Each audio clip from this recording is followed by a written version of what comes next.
Si supieran cuánto los amo. Bert Hellinger y Irina Prekop.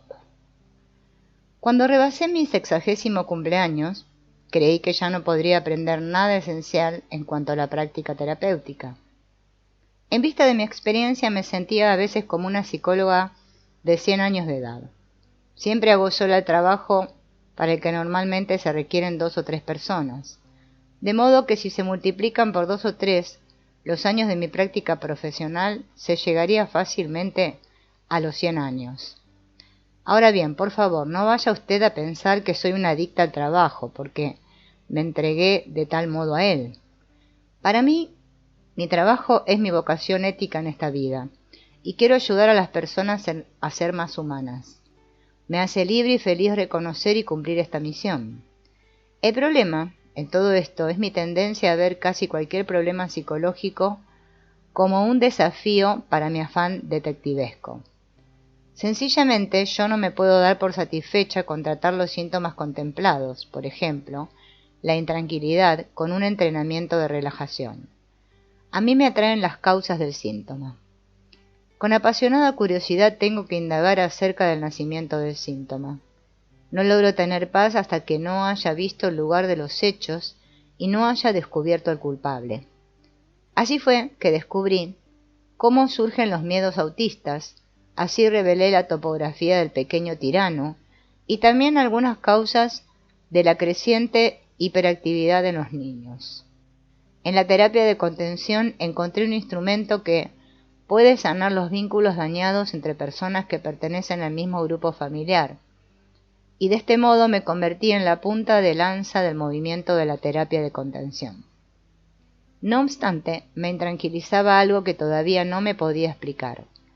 ¿Por qué precisamente este niño es incontrolable a pesar de que tiene los mismos padres que sus bien educados hermanos? ¿Por qué precisamente con este niño la madre se comporta de manera tan obcecadamente inconsecuente? ¿Por qué algunos niños parecen ser inmunes a la terapia y resistentes a la educación? ¿Por qué algunos procesos de contención encallan como barcos en la arena sin que el amor pueda fluir? A pesar de que ambos, la madre y el niño, y también la pareja entre sí, sentían un gran anhelo por renovar el amor, y a pesar de que el terapeuta haya hecho su mejor esfuerzo, acabé por resignarme a que hubiera algunas causas indescifrables para mí. No tengo una pretensión narcisista de omnipotencia. A mi ambición detectivesca le bastaba con saber que el jardinero había sido el asesino. Ya no tenía forzosamente que sacar a la luz los móviles profundos que los llevaron a cometer el crimen. También pensaba que posiblemente existieran algunos secretos que no se podían o incluso no debían ser revelados. Pero cuando ya me había hecho la idea de que en mi vejez podría cosechar en la práctica y la enseñanza lo que había sembrado con el conocimiento acumulado en toda una vida, sin tener que aprender algo realmente nuevo, me di una gran sorpresa. De nuevo se confirmaba la vieja y siempre renovada máxima de que nunca se acaba de aprender en la vida. Un hombre sabio alzó el telón tras el cual se ocultaban las causas que todavía me eran oscuras y las sacó a la luz. De manera inesperada, el conocimiento de este hombre enriqueció mi trabajo con una dimensión totalmente nueva. Su nombre es Bert Hellinger y nació en 1925 después de haber estudiado filosofía, teología y pedagogía. Trabajó 16 años en África como miembro de una orden misionera católica.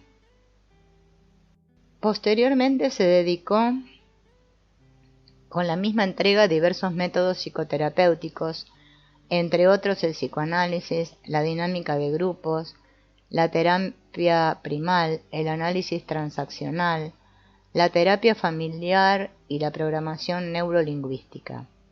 En 1990 conoció conmigo la terapia de contención. Buscando la forma más rápida y más profunda de ayudar, desarrolló su propia psicoterapia sistémica. La base de esta terapia es el conocimiento de que una persona solo se puede desarrollar libremente si está bien integrada en el sistema de su familia, es decir, si todos tienen el lugar que les corresponde. ¿Qué quiere decir esto? Integrado en el sistema. Aquí sistema se refiere a un grupo de personas que comparten un destino común por varias generaciones, cuyos miembros pueden estar enredados de manera inconsciente en el destino de otros miembros del grupo. ¿Quién pertenece al sistema? Este destino común es compartido por los hijos, los padres y sus hermanos, los abuelos, a veces alguno de los bisabuelos y todos aquellos que le dejaron su lugar a alguno de los anteriormente mencionados. Entre aquellos que dejaron su lugar se encuentran los ex esposos de los padres y los abuelos, o bien sus parejas muy cercanas, por ejemplo, los ex prometidos.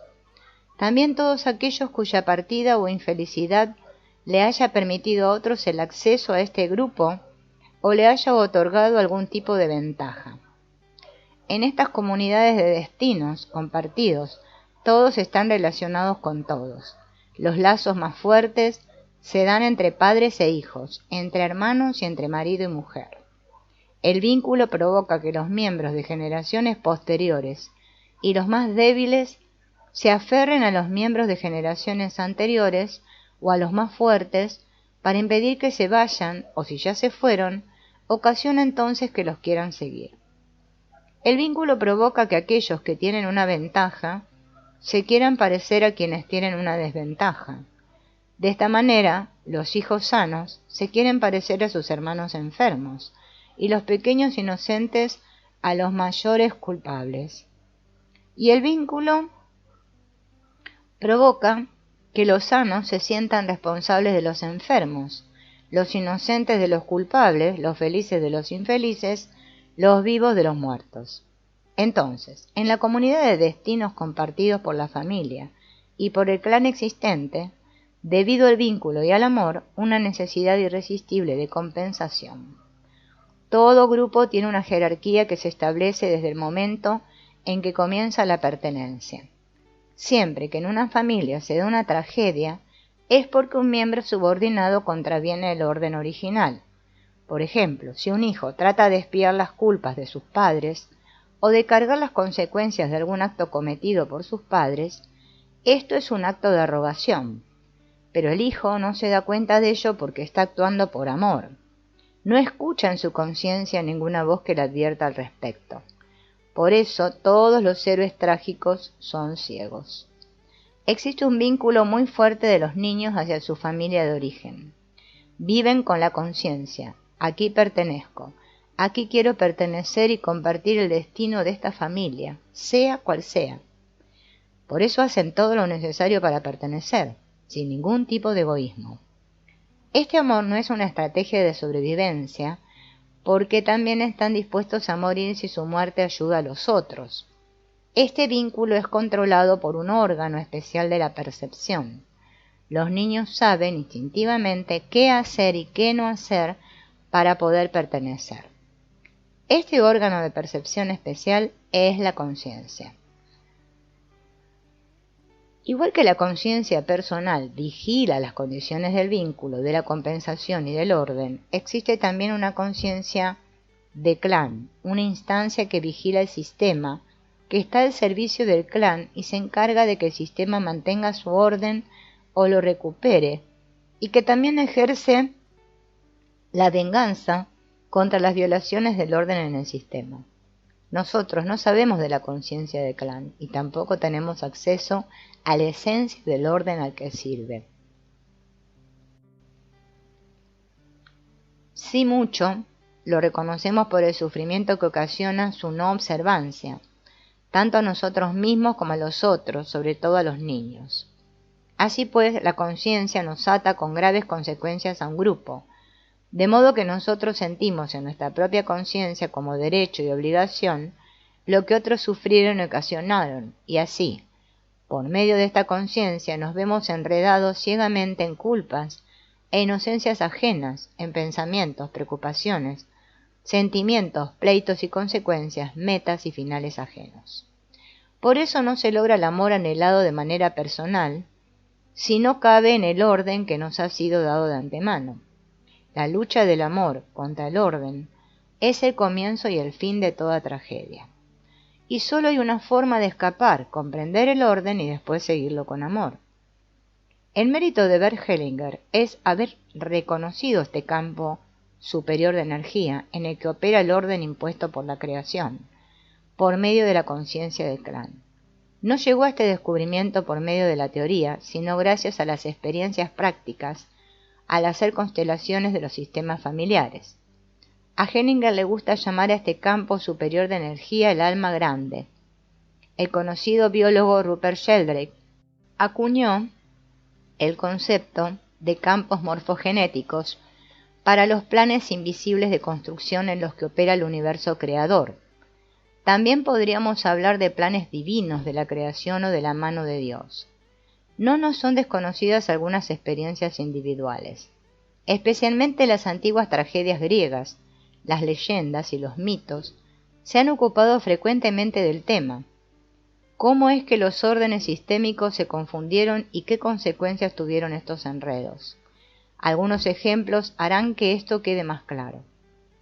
Antígona se deja enterrar viva por amor a su hermano, a quien su padre le negó el sepulcro. Cuando la segunda esposa del rey no honra a la primera esposa y no le da primacía a su hijastra, Blancanieves, frente a su esposo, termina muy mal.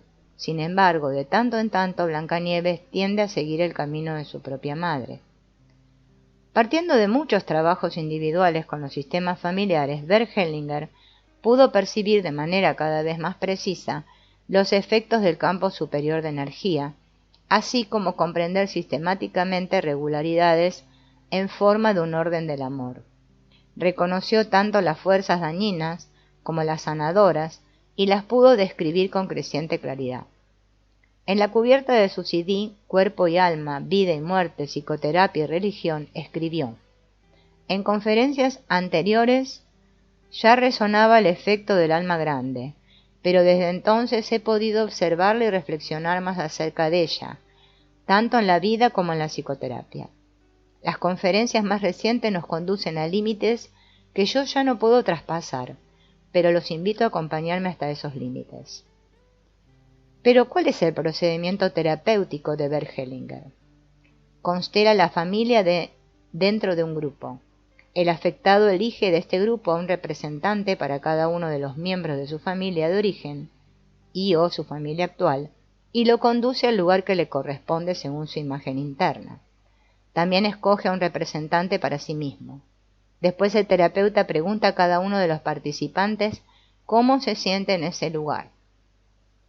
Tomando en cuenta las respuestas, cambia a los constelados del lugar y los coloca en interacciones aclaradoras, conciliatorias, para formar una imagen de solución en el que todos, también los excluidos, tengan un buen lugar de modo que el amor pueda volver a ser vivido.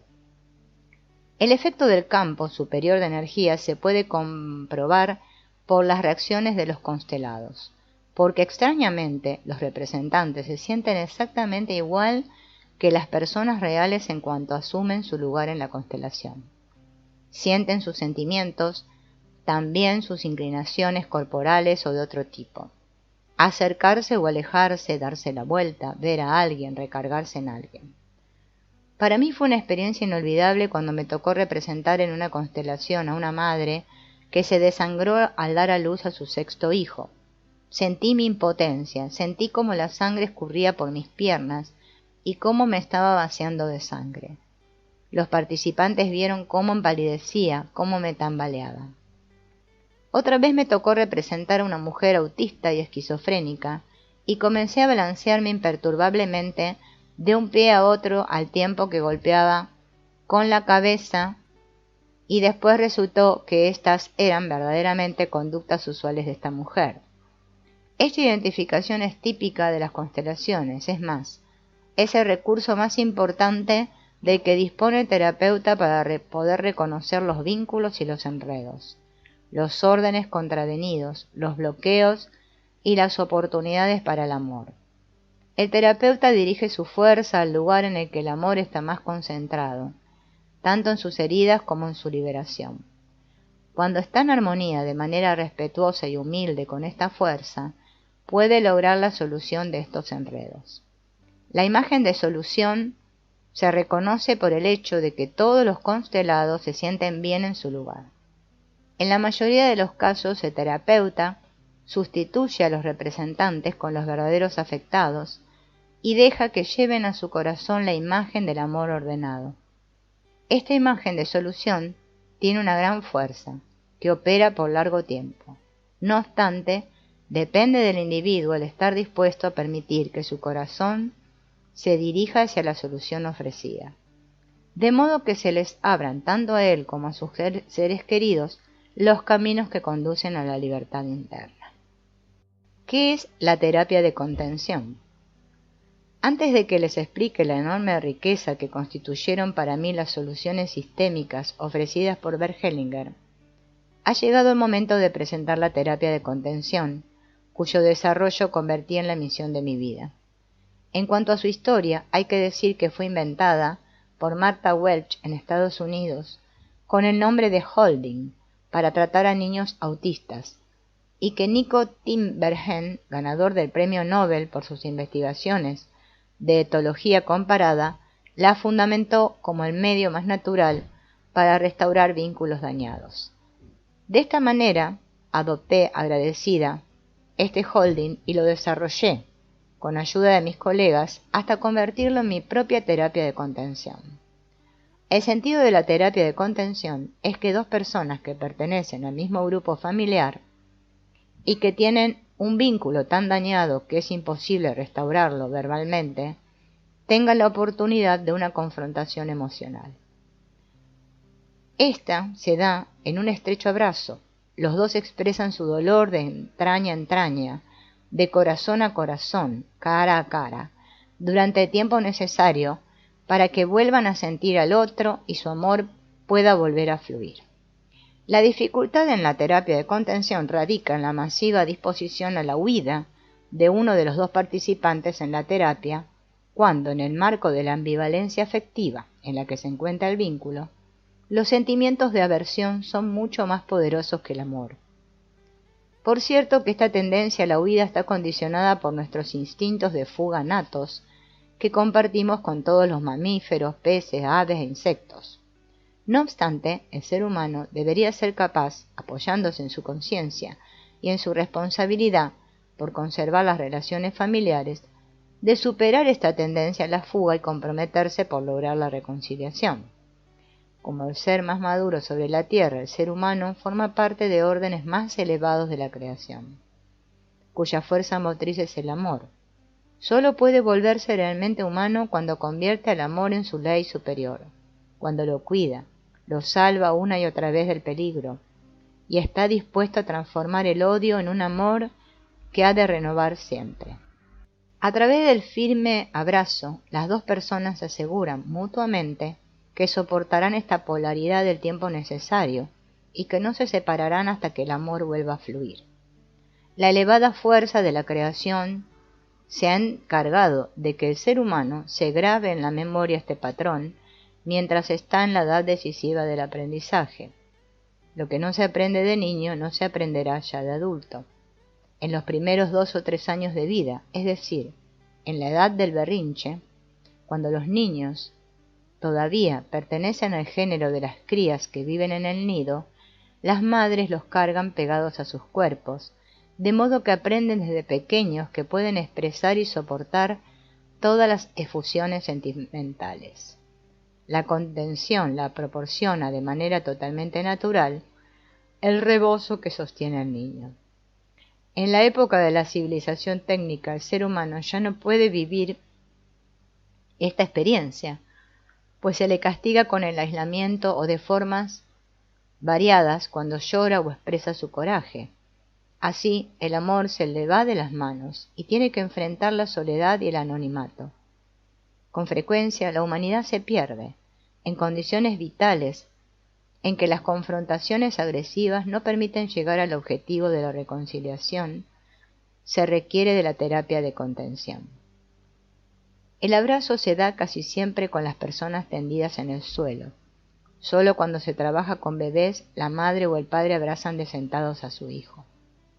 Uno de los dos, casi siempre el niño, o en el caso de la contención de pareja la mujer, Debido a la dinámica de la relación, yace de espaldas. El otro se acuesta sobre él y lo abraza. La cabeza de quien está abajo queda en el hueco del cuello del otro. Los dos tienen los ojos cerrados al principio. Así empieza casi siempre la confrontación, que es acompañada de manera ininterrumpida por el terapeuta. El objetivo es expresar abiertamente todos los dolores, y el terapeuta refleja, por medio de la compenetración, lo que pasa y modera la reconciliación. También la rabia se puede expresar en la contención, pero no conduce a la resolución de la crisis en la relación, porque la rabia es ciega. Solo las lágrimas del duelo abren el dique para que fluya el amor. El proceso termina cuando ambas personas vuelven a sentir alegría por el vínculo y por su amor renovado. Existen 4 variantes de la terapia de contención. Para restaurar el vínculo emocional que fue roto debido a nacimiento prematuro, cesárea, hospitalización, etc., en la fase más temprana de la vida del niño, entre madre e hijo o entre padre e hijo, para solucionar conflictos acumulados en la relación. Y esto no solo se aplica a los hijos pequeños, sino también a los hijos adultos y a sus padres ya mayores. Entre los integrantes de una pareja, también para solucionar conflictos acumulados en la relación. Como terapia de reconciliación para adultos y sus padres que no pueden estar presentes, debido a su avanzada edad u otros motivos.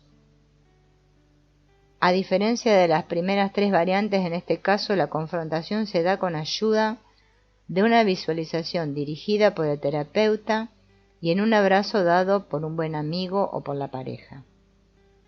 La terapia de contención dio un salto cualitativo gracias a los conocimientos que le debo a Bert Hellinger. Lo que más me convenció fue que los enredos sistémicos con frecuencia son la causa de los trastornos de conducta. Los afectados parecen como embrujados, hechizados, como en un cuento de hadas, mientras que se vean forzados a imitar los sentimientos y el destino de un miembro excluido del grupo familiar. Ni como hijos ni como parejas o padres pueden tomar el lugar que les corresponde en su familia. Lo único que los puede liberar es descubrir y solucionar el enredo. La consecuencia para el posterior desarrollo de la terapia de contención fue que, en la mayoría de los casos, la constelación de la familia se convirtió en condición indispensable para realizar el subsecuente proceso de contención, porque no es sino después de la constelación que queda claro en qué conflicto se encuentran los miembros individuales de la familia, en qué orden deben transcurrir los procesos y cuál es el tema para la confrontación de la crisis en la relación. Un ejemplo. Los padres dan como tema para la constelación las agresiones de su hijo Marius. Pero en la constelación aparece la abuela paterna de Marius, semi olvidada, que murió después del parto y a la que su hijo, el padre de Marius, sigue de manera inconsciente. Esto le ocasiona conflictos con su padre y su madrastra, de modo que de adulto no puede hacer frente a sus responsabilidades como esposo y como padre. Entonces, el plan para la terapia de contención se estructura de la siguiente forma. Primero, el padre de Marius se reconcilia con su madre muerta. Entretanto, se había invitado al abuelo de Marius para que se reencontrara con su hijo y éste, a su vez, pudiera obtener fuerzas de su padre. Solo ahora que está fortalecido, puede confrontarse con su esposa en una contención de pareja para acoger sus reproches, pero también para expresar los suyos propios y presentarse como protector de su mujer. Posiblemente ya no sea necesaria la contención de Marius, pues se le brindó la oportunidad de respetar a sus padres y su disposición a dejarse educar por ellos puede surgir ahora espontáneamente. De cualquier forma, seguramente no le hará a Marius ningún daño escuchar, de labios de su padre, lo preocupado que estaba por sus agresiones y reconocer, en sus brazos, que siempre podrá desahogarse con él de todas sus preocupaciones. Tomé conciencia del orden existente en el sistema de la familia. Me di cuenta que ninguna educación podía funcionar, que toda terapia, incluyendo la contención, estaba condenada al fracaso, o aún contraindicada mientras que no se hubiera hecho orden en la familia. Por eso me encargo de que el orden se asimile emocionalmente por medio de los procesos terapéuticos de contención. El hombre y la mujer deben estar muy cerca uno del otro. Frente a ellos están sus hijos. En este grupo los hermanos deben colocarse siguiendo el orden de su nacimiento. El primero, en primer lugar, el segundo, en segundo lugar, etc. Sin importar sexo, inteligencia o discapacidad. Tampoco si viven o si murieron. Para que se pudieran hacer las averiguaciones de tipo sistémico, sobre todo las constelaciones familiares, el trabajo terapéutico de contención fue desplazado cada vez más de las sesiones individuales en las consultas ambulantes a los grupos de talleres. Para muchas familias participantes y muchos terapeutas, esto ha sido muy enriquecedor. Cada vez tienen que colaborar más terapeutas en un equipo para poder acompañar a las familias individuales. Así se ha dado también un fértil intercambio de experiencias entre los terapeutas de contención. La perspectiva sistémica de Hellinger confirmó más de una vez mi manera de pensar, por ejemplo, en relación con el manejo de la rabia contra los padres. Mi insistencia intuitiva en este momento de que el coraje de un niño hacia sus padres o su madre solo debía ser expresado mientras estuviera siendo contenido en sus brazos, de modo que el coraje se transformara ahí mismo de nuevo en respeto y amor. Fue confirmado esto por las experiencias sistémicas de Hellinger. Tomo una cita textual de su libro El orden en el amor.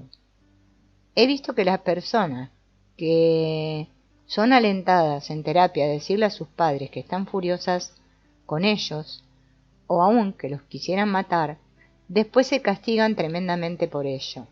El alma de un hijo no admite que se desprecie a los padres, porque se estará despreciando a sí mismo.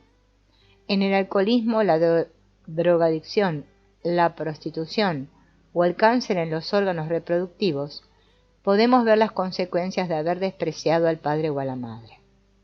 El hecho de que ambas terapias estén tan cercanamente emparentadas me llena de un gozo asombroso. Me alegro también enormemente por nuestra compenetración y porque estemos cobijados bajo el mismo campo de energía creador.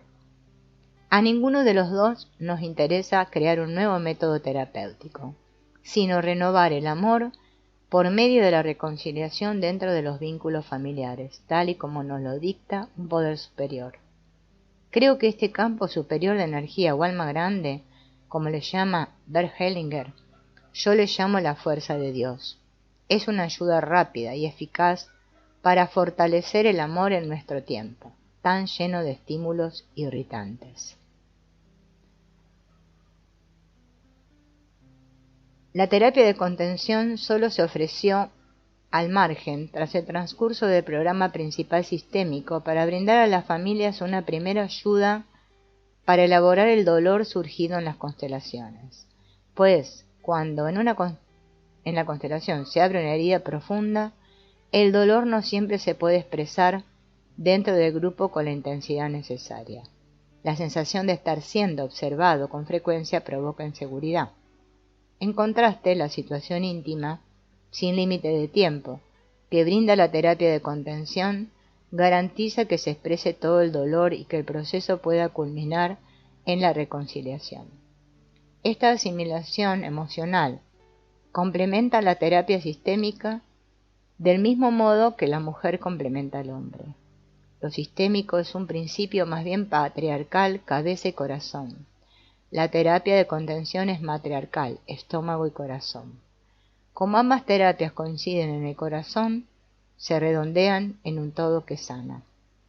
Este es el caso de una niña llamada Verónica, que se manifestaba como una pequeña tirana. Quería mandar. La mamá fue a ver a la psicoterapeuta para comentarle cómo la niña era tan exigente todo el tiempo y que también se la pasaba pegada a las faldas de su mamá, despegándose ni un momento de ella. La mamá sentía que tenía que estar todo el tiempo al servicio de la niña. La niña había nacido prematuramente, Tenía problemas pulmonares, bronquitis, y fue mimada por 8 años. Es decir, había sido demasiado consentida y se convirtió en una auténtica caprichosa. Ahora la niña iba a la escuela y presentaba problemas en la escuela. Las maestras creían que no tenía la madurez necesaria para estar en un grupo y seguir una trayectoria escolar normal. No terminaba las tareas, necesitaba mucha ayuda. Quería ser tratada siempre como un bebé. El padre le echaba la culpa a la madre de toda esta situación. Decía que era así porque ella la había consentido demasiado. El matrimonio tenía otro hijo varón, que era mayor, y sin embargo la mamá comentaba que con ese niño, llamado Diego, no había tenido esas complicaciones. La pregunta era, ¿qué pasaba aquí? ¿Por qué esta mujer se comportaba precisamente con su hija amenazada por toda clase de discapacidades, de manera diferente que con su esposo y su hijo? ¿Por qué se estaba perdiendo a sí misma en esta relación?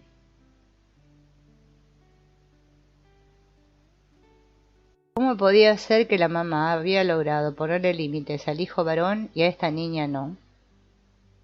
Hellinger, ante esta situación, hubiese dicho, es un enredo sistémico.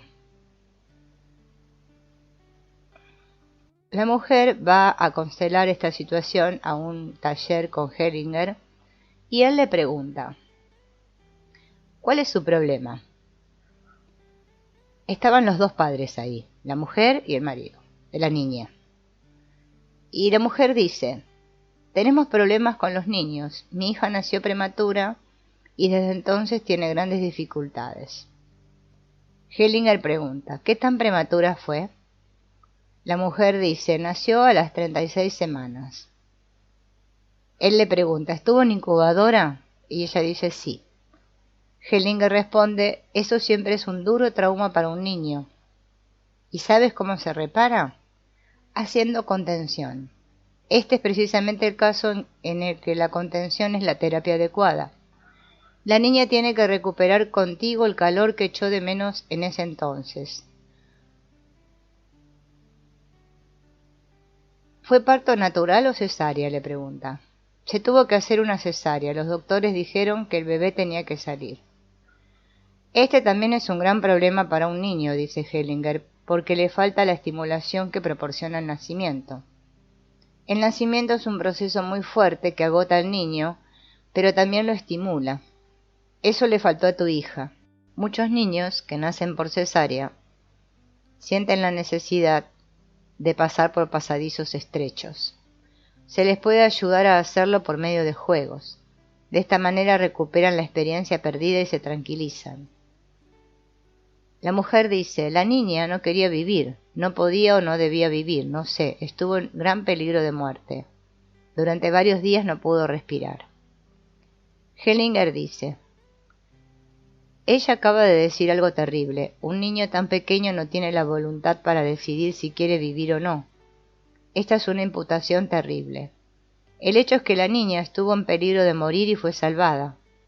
Y en ese caso solo hay una cosa que los padres pueden hacer, agradecer que todo haya salido bien.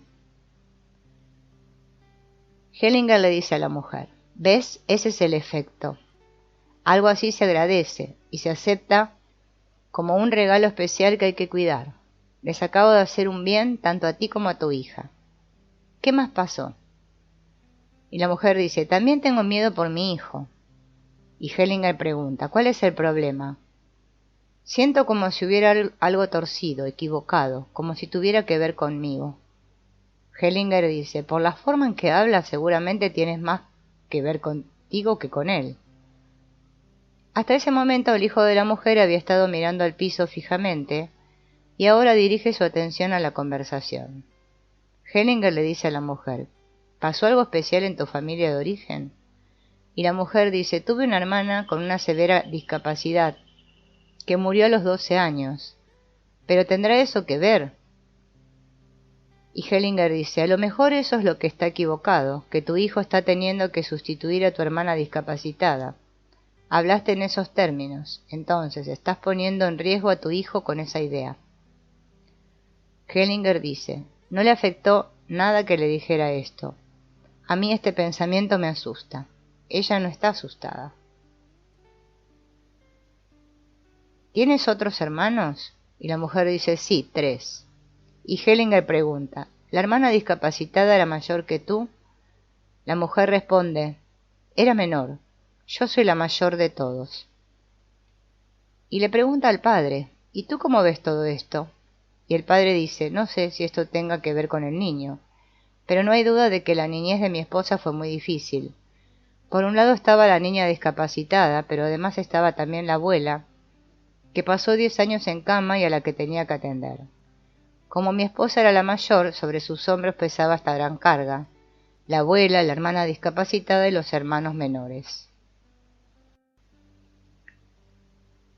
Este hombre siente empatía por su esposa, ¿se dan cuenta?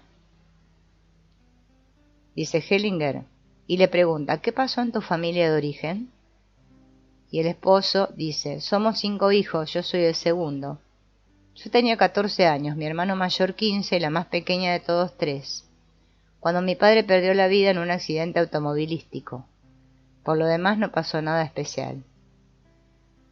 Y Hellinger le dice a la mujer, voy a constelar ahora a tu familia de origen.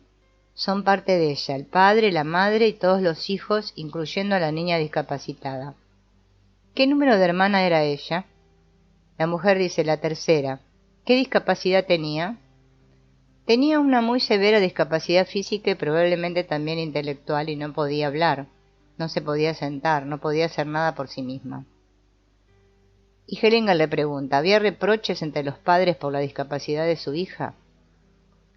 Más bien hacia nosotros, los hermanos, dice la mujer. Yo sentía que el reproche me lo hacían a mí.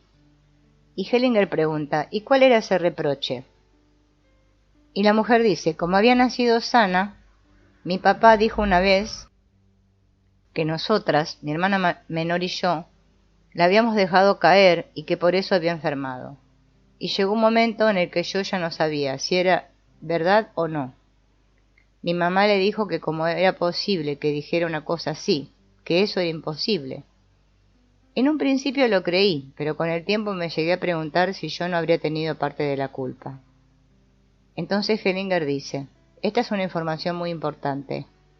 Cuando un niño discapacitado nace en una familia, con frecuencia se busca una razón o un culpable, porque entonces no es necesario doblarse ante el dolor y la violencia del destino. Es una incriminación terrible para los hermanos. Aun cuando las niñas mayores hubieran dejado caer a la pequeña, ellas no serían las responsables, sino los padres, por entregarle a un bebé a unas niñas que todavía no eran capaces de cuidar de él. La responsabilidad debe quedar en manos de los padres. Es su destino haber tenido una hija así. Con frecuencia sucede que tras un acontecimiento así, la relación de los padres termina porque existe un reproche tácito entre ellos. Pero cuando los padres dicen, es un destino difícil, pero lo afrontaremos juntos, entonces se unen todavía más. Entonces todos se sentirán bien, sobre todo el niño discapacitado. Entonces ahora vamos a constelar a tu familia de origen. Coloca en el campo al padre de la mujer, a la madre de la mujer, a la primera hija, que sería la mujer que está constelando, la segunda hija, la tercera hija, discapacitada, la cuarta hija y el quinto hijo. Y lo dispone así. ¿Qué pasó en la familia de origen de tu madre? Su papá murió cuando ella era todavía una niña. Sus 2 padres eran ya mayores cuando ella nació. Mi abuela tenía 45 años y fue la segunda esposa de mi abuelo. ¿Y qué pasó con la primera? No lo sé. ¿Se dijo algo sobre ella, por ejemplo, que hubiera muerto después de dar a luz? Solo sé que mi abuela cuidó a los hijos de la primera esposa, que no sé cómo ni cuándo murió. Y Hellinger dice, esa sería una información importante si miramos la constelación, Vemos que tu madre está en peligro. Sus hijas la detienen para que no se vaya. ¿Cómo te sientes?, le pregunta a la madre de la mujer. Y ésta dice, al principio tuve una taquicardia muy fuerte, estaba asustada y temblaba.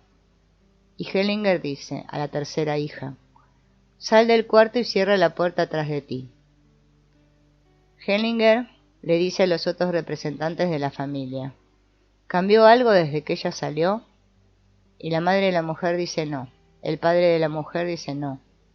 La segunda hija dice siento alivio. La primera hija dice me siento más ligera. La cuarta hija dice se me quitó un peso de encima y ahora puedo ver hacia allá. Señala al resto de la familia. El quinto hijo dice que se siente mejor. Entonces Hellinger le dice a los padres, todos los hijos se sienten aliviados. La madre se ha erguido. Antes estaba encorvada, ahora está erguida. Hellinger pide a la tercera hija que entre y retome su lugar. Y le dice a la niña muerta, ¿cómo te sentiste afuera, mejor o peor? Y la tercera hija dice mejor. Hellinger toma a un representante del padre de la madre de la mujer, prematuramente fallecido, y lo coloca frente a la madre. Este sería el padre de la madre de la mujer, que murió cuando la madre tenía 8 años. Hellinger le dice a la mujer, ¿qué edad tenía tu mamá cuando murió su papá? 8 años. ¿Cambió algo para ustedes?, le pregunta a todos los representantes. La madre de la mujer dice, tengo la sensación de que ella me está jalando. Señala a la tercera hija a su izquierda y la atrae hacia ella. Con mi papá tengo una sensación de extrañeza. Hellinger se dirige a la tercera hija. ¿Cambió algo para ti? La tercera hija le dice, me siento mejor desde que llegó el abuelo. Hellinger le dice al padre de la madre, ¿cómo te sientes? El padre de la madre de la mujer dice, me siento neutral. Entonces Hellinger coloca ahora la primera hija a un lado y coloca al fallecido padre de la madre de la mujer a la derecha, atrás de su hija. Y le dice a la madre de la mujer, ¿cómo te sientes ahora? La madre de la mujer dice, bien. Hellinger reacomoda a la familia. ¿Cómo se sienten ahora? Y el padre de la mujer dice, antes estaba muy aislado. Ahora me siento parte de la familia. Me siento muy bien con mi suegro atrás de nosotros. Me hace sentir más fuerte y tranquilo. La tercera hija dice, me siento mucho mejor. La madre de la mujer dice, necesito que mi papá esté atrás de mí. La primera hija dice, me siento mucho mejor. Veo a mis papás y también me siento fortalecida por mis hermanos. La segunda hija dice, es bueno poder ver a mis padres. La cuarta hija dice, me siento parte de la familia y me da gusto ver a mi hermana con mis papás. El quinto hijo dice, me siento bien aquí, tengo un cosquilleo agradable en todo el cuerpo. Hellinger le dice a la mujer, ahora toma tu lugar en la constelación. Hellinger conduce a la mujer a su lugar, después coloca a la hermana muerta en el lugar que le corresponde entre sus hermanos, y le dice a la hermana discapacitada, ¿cómo te sientes ahí? Y ella dice, primero me costó trabajo separarme de mis papás, pero ahora me siento bien entre mis hermanos. También es bueno poder ver a mis papás. Hellinger le dice al público, este es el paso que faltaba. La niña debía ir primero con sus padres para sentirse aceptada y sentir que les pertenece. Después debe tomar su lugar entre los hermanos. ¿Cómo te sientes?, le pregunta a la mujer. Y la mujer dudosa dice, bien. Ponte frente a tu hermana discapacitada. Hellinger le dice a la mujer, ¿cómo se llamaba? Teresa. Dile, querida Teresa, eres mi hermana. Querida Teresa, eres mi hermana. Te acepto como mi hermana. Y me inclino ante tu destino. Me quedo con mi hijo. Hellinger coloca al niño, quien hasta ahora había seguido atentamente la constelación, al lado de su madre. Y Hellinger le dice a la mujer, dile a Teresa, este es mi hijo. Este es mi hijo y tú eres mi hermana. Por favor, míranos amorosamente. ¿Cómo te sientes ahora?, le pregunta a ella y al hijo. No sé, dice la mujer, alzando los hombros, y Hellinger dice, está bien, aquí lo dejamos. Hellinger disuelve la constelación, todos se sientan. Y dice, ese fue solo el primer acto, por así decirlo, la obertura. Y le dice a la mujer, ahora constela tu sistema actual. Entonces coloca al marido, la mujer, al primer hijo y a la segunda hija que nació prematuramente por cesárea. Y le dice a la mujer, ya vimos una imagen semejante. Pon también a tu hermana discapacitada y elige a la misma representante de hace un rato.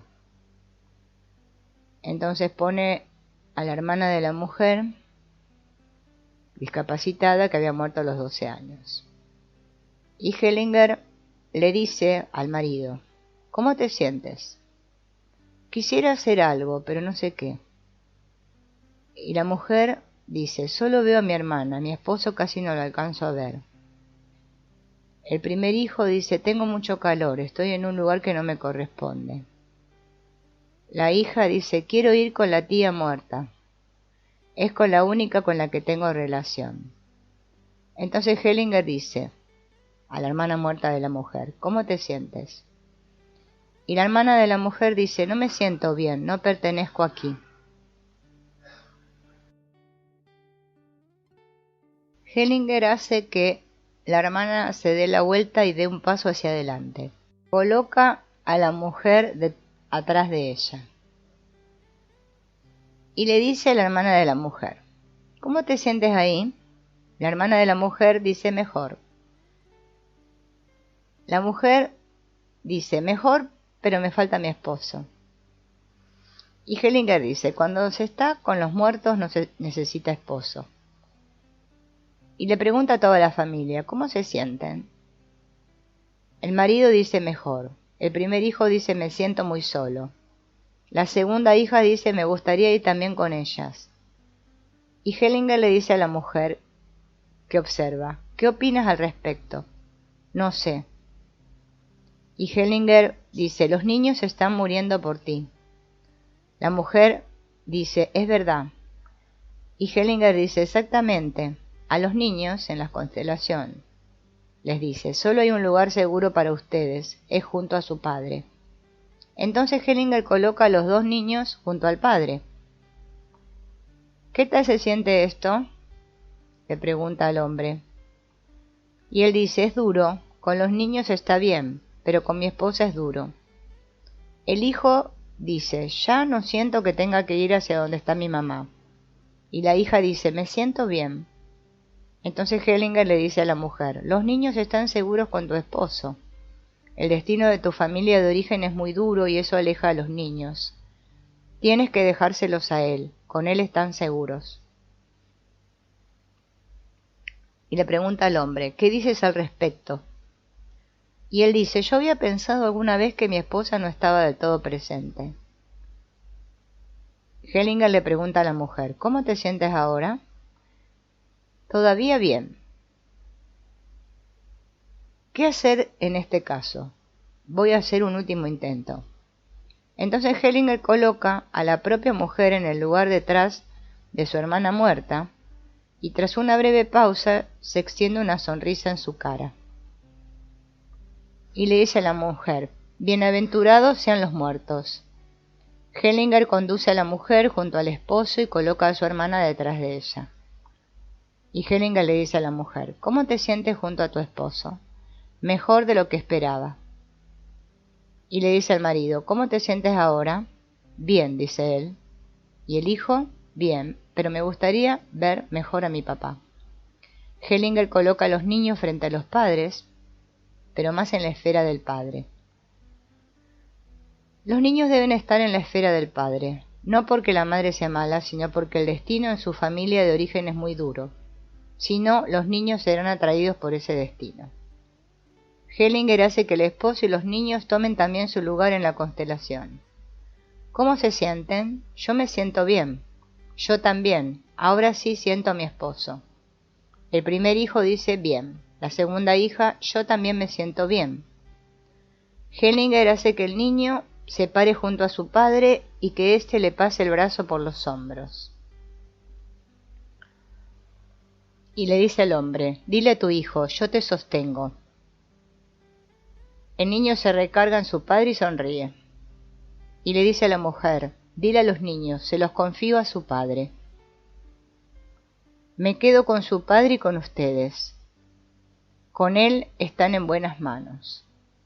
Bueno, ya terminamos, dice Hellinger.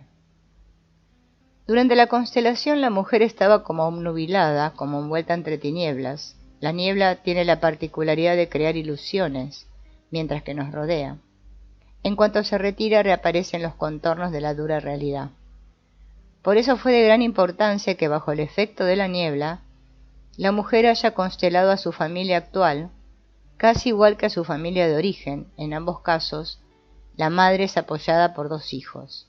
En la constelación, su preocupación por Verónica queda relegada a un segundo plano, como si hubiera desaparecido por arte de magia. En primer plano está Diego. Temo por mi hijo, siento como si hubiera algo torcido, equivocado, como si tuviera que ver conmigo. Después de este primer velo de niebla cayó el siguiente. Tuve una hermana con una severa discapacidad que murió a los 12 años.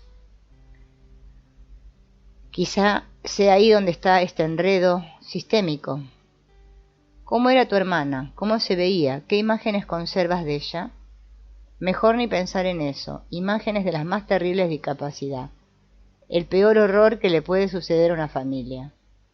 Teresa en la recámara de sus padres. Está acostada en la cama matrimonial en el lugar del padre, junto a la madre, para que la pueda voltear fácilmente del otro lado y ayudar inmediatamente si le da uno de sus ataques epilépticos. Olores a sudor, a pañales sucios, a pomadas. Mamá le da a Teresa friegas de alcohol para que no se llene de llagas. Frota particularmente bien su pecho para que se descongestione. Teresa en su silla de ruedas bajo el árbol de Navidad. Teresa mientras le dan de comer. Mamá limpia la saliva de Teresa con el babero. Teresa en el ataúd. En su vestido de encaje se ve totalmente normal. Incluso tiene algo noble. Imágenes de la infancia, largamente enterradas, emergen ahora. Son como agudas torres de iglesia que sobresalen de entre la niebla. Como si Dios te señalara con un dedo acusatorio que se refleja hasta el infinito, dándote a entender desde todas partes que sabe de tu pecado, como un arcángel que te estuviera llamando al juicio final con la espada en la mano. No hay manera de que escapes de la espada. Imágenes de horror. Dejaste caer a Teresa cuando era bebé. Tú eras la hermana mayor, tú tenías la responsabilidad de vigilarla. Aun cuando hubiera sido tu hermana menor quien la hubiera dejado caer, tú, la mayor, tenías la responsabilidad. Por tu culpa, Teresa es una inválida. Es tu culpa que no podamos ser felices, que seamos una familia inválida. Cuando todo el mundo canta aleluya y da gracias, nuestras voces callan. Por tu culpa. Mamá puede repetir 1000 veces que es una tontería echarte a ti la culpa, pero tú sabes que no es así. Nunca escuchas, nunca podrás estar segura de que no hayas sido tú. Tú eres la culpable de esa discapacidad. Tú mereces la misma muerte cruel que padeció Teresa, cuando se asfixió una bochornosa noche de verano. Sí, yo tengo la culpa, y yo tengo que reparar esa culpa mientras viva, mientras tenga que vivir. Oh Dios, ¿cómo podría llenar mi vida sino comprometiéndome a una reparación constante? Tú me enseñaste qué era lo que tenía que hacer. Verónica nació con los mismos problemas respiratorios que le ocasionaron la muerte a Teresa. Varios días no pudo respirar por sí misma. Sus pulmones no funcionaban, tuvo que conectársele a un pulmón artificial. Y 8 años enteros sufrió de afecciones respiratorias. Se hicieron todos los diagnósticos posibles, bronquitis, pulmonía. Me pongo el saco que me están ofreciendo. Mi vida entera la coloco en el altar de sacrificios. Le voy a dar a mi hija, Verónica, todo lo que le quedé a deber a mi hermana, todo lo que todavía le debo. Y ahí, precisamente, está el drama. Mientras que la madre de Verónica se siga atormentando con la culpa y quiera repararla a través de un sustituto, no va a llegar a ningún lado. Tiene que hacer las paces directamente con su hermana discapacitada. Una compensación que dé rodeos a través de su hija. La hará desviarse del camino. Todavía no puedo aceptar a su hermano en su corazón, porque las imágenes que emergieron todavía se vinculan con su culpa. Representan la encarnación de sus pecados y su castigo. Amarla equivaldría a autodestruirse. Pero mientras no se atreva a tomar el camino del amor a su hermana, su complicada reparación no tendrá fin. Podemos reflexionar acá, en cuanto al subsecuente proceso terapéutico, vieron que el enredo solo se podía resolver eliminando la culpa. Pero esto no era posible hacerlo de la noche a la mañana. Así como la montaña de la culpa se fue acumulando a través de décadas, debía irse desmontando capa por capa. Aparentemente sería lógico hablar con el padre acerca de la injusta imputación de culpa, pero solo aparentemente. Podríamos reflexionar acerca de lo que se podría lograr por medio de una confrontación entre él y su hija. Prácticamente nada, cuando mucho una nueva irritación. En vista de las devastadoras consecuencias de su imputación, seguramente diría que nunca quiso decir lo que dijo. Seguramente en su desesperación solo quiso encontrar respuestas a preguntas sin respuesta. Quiso aclarar lo inaclarable y deshacerse de ese lastre que le imponía el destino. Quiso proteger a sus hijos y nietos de la sospecha de una discapacidad hereditaria. Por eso buscó un accidente. ¿Quién podría ser sospechoso? Nunca la madre. Ella, debido a sus depresiones, vivía de por sí al borde de la muerte. Nunca hubiera soportado ser culpable de la discapacidad de su hija. Hubiera preferido morir. En la constelación la imagen fue muy clara. Las hijas sostenían a la madre para que no se fuera. No era su esposo el que la sostenía. En su lugar, a la derecha de la madre, estaba la hija mayor, sana, y a su izquierda la tercera hija discapacitada. Si la hermana mayor era tan grande y su influencia sobre la madre mayor que la de él mismo, entonces también podría soportar la sospecha de ser la culpable, pensó él. En su miedo de enfrentar al destino, no reflexionó sobre el lastre tan terrible que estaba depositando sobre los hombros de su hija. Si se le confrontara con el dolor de ella, en el mejor de los casos, se desharía en arrepentimiento y retiraría todo lo que dijo alguna vez, y naturalmente ella no le podría creer. Entonces, una confrontación con el padre carecía de sentido, y la terapia de contención con Verónica no estaba todavía indicada, en tanto que su identidad estuviera enredada con la de la tía discapacitada muerta, quien hasta entonces había recibido poca atención de parte de los padres era Diego.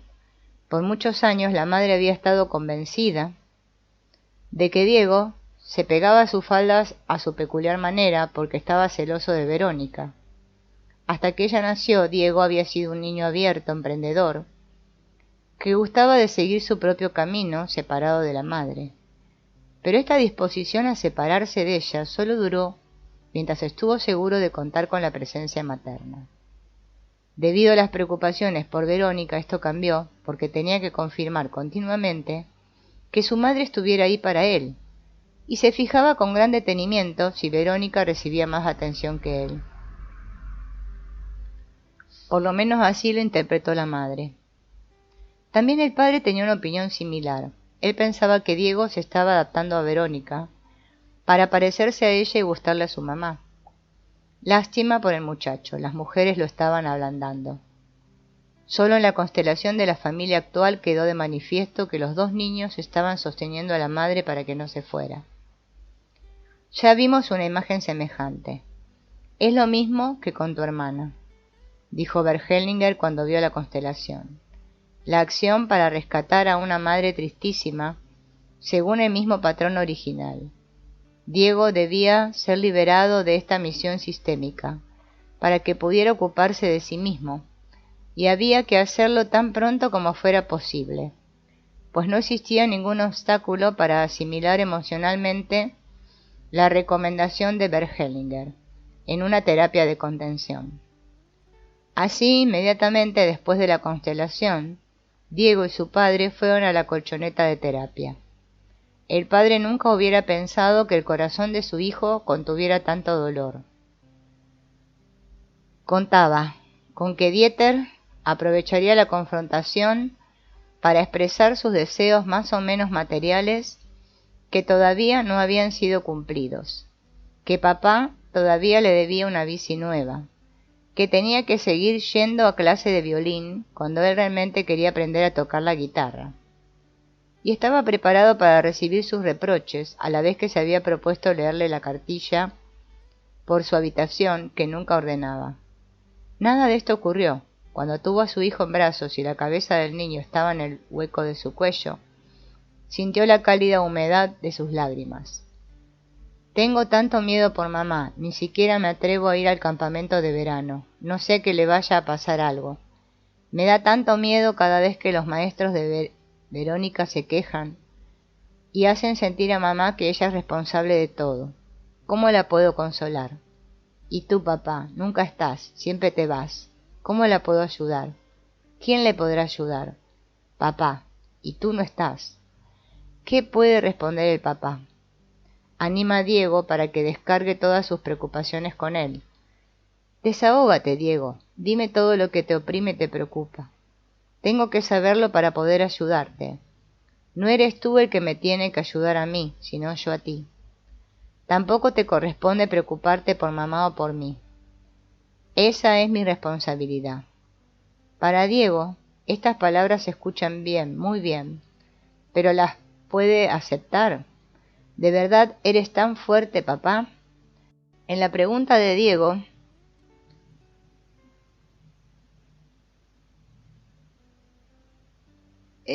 resuenan la duda y la esperanza. Óyeme, Diego, ¿estás dudando de mi fuerza? Soy lo suficientemente fuerte. Diego lo mira. Por primera vez durante la confrontación mira a su padre a los ojos. Tenso, curioso, probándolo. ¿O crees tú, Diego, que soy débil, más débil que tú y que me voy a rendir? Diego lo sostiene la mirada. Entonces pruébalo, trata de voltearme. ¿Crees que puedas? Diego abraza a su padre combativamente y reúne todas sus fuerzas para ponerlo de espaldas. No hay un solo rastro de coraje en su postura desafiante. Lo que domina es el anhelo de que papá gane la prueba. Diego no logra voltear a su padre. Papá ganó, gracias a Dios.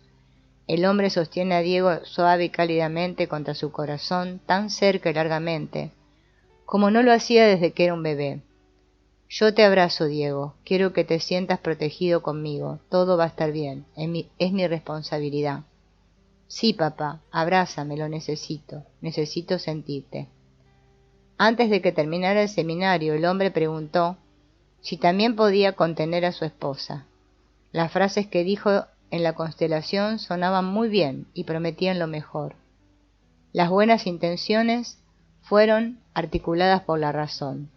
Niños, se lo confío a su padre, con él están en buenas manos. Me quedo con su padre y con ustedes. Pero la mujer no había estado con el corazón totalmente puesto en sus palabras. La cabeza puede cuestionar y aún olvidar más tarde la intención razonada de amar, en tanto que el corazón no se apropie de ella. El amor no surge mediante un cambio en el pensamiento, sino que se percibe como una verdad en el corazón, cuando se ha atravesado por transformaciones que lo han hecho ser verdadero. El misterio de la transformación por medio del cuerpo y la sangre. Esta experiencia de la maravillosa renovación del amor ya la había hecho el padre con su hijo. Ahora sentía la necesidad de darle también a su mujer el apoyo que necesitaba para poder liberarse de los terribles sentimientos de culpa. Su deseo coincidía con las intenciones terapéuticas, porque es bien sabido que las cosas hay que hacerlas en caliente. La conciencia del conflicto ha sido despertada desde la razón. Los sentimientos están revueltos y el anhelo por llegar a una solución palpita en los corazones. Ahora sostenía a su mujer en brazos como antes había sostenido a su hijo. Pero la confrontación fue mucho más dramática y el dolor en lo más profundo de su corazón era tan terrible que seguramente hubiera abandonado el proceso si un terapeuta no hubiera estado allí. Después de largo tiempo la volvió a sentir, a ella, la única mujer que había amado, la dulce, la tierna. En la contención no había lugar para la sexualidad, que durante muchos años se había ocultado el verdadero alejamiento entre ellos, y podía sentir el dolor real de la pérdida. ¿Cómo pudiste no darte cuenta de cuánto te necesito y cuánto te extraño? ¿No sentiste aún cuán terriblemente me estabas lastimando? Lo contrario de lo que dijiste en la constelación es lo que le decías a tus hijos. No pueden confiar en su padre. Él no los entiende. Él vive en su mundo. Su negocio y su orquesta de cámara le importan más que ustedes. Yo misma no sé cuánto tiempo más voy a aguantar. Así les hablabas a nuestros hijos. Les arrebataste el padre y a mí me arrebataste a los hijos. ¿Cómo lo odio? Duele tanto. Pero él también oyó y sintió que ella se había sentido abandonada, despreciada y no amada por él en medio de su más terrible desesperación. Ninguna conversación a la mesa hubiera podido desatar este dolor. Antes o después uno de los dos se hubiera enconchado, quizá después de gritarle histéricamente al otro. De una u otra forma, él y probablemente también ella hubieran terminado por enmudecer. Pero en la terapia de contención no hay escape. El otro te sostiene y te bloquea el camino a la fuga. También tú sostienes al otro y juras, acompañado por el terapeuta, no te voy a soltar, te voy a abrazar hasta que vuelva a fluir el amor. Así, con gran amor, la pareja se volvió a encontrar. Sin ayuda alguna ella le pudo decir a su esposo, te necesito, por favor, sosténme en tus brazos.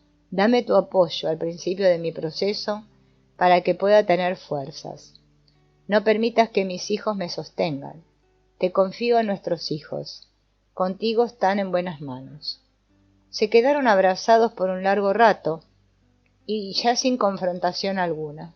Solo con un séptimo sentido se podía percibir en el silencio la armonía interna que existía entre los dos. Antes de abandonar el seminario se le hicieron algunas recomendaciones a la familia. La pareja debía cuidar su renovada relación como si se tratara de una delicada flor y alimentarla siempre con un fresco regalo de amor.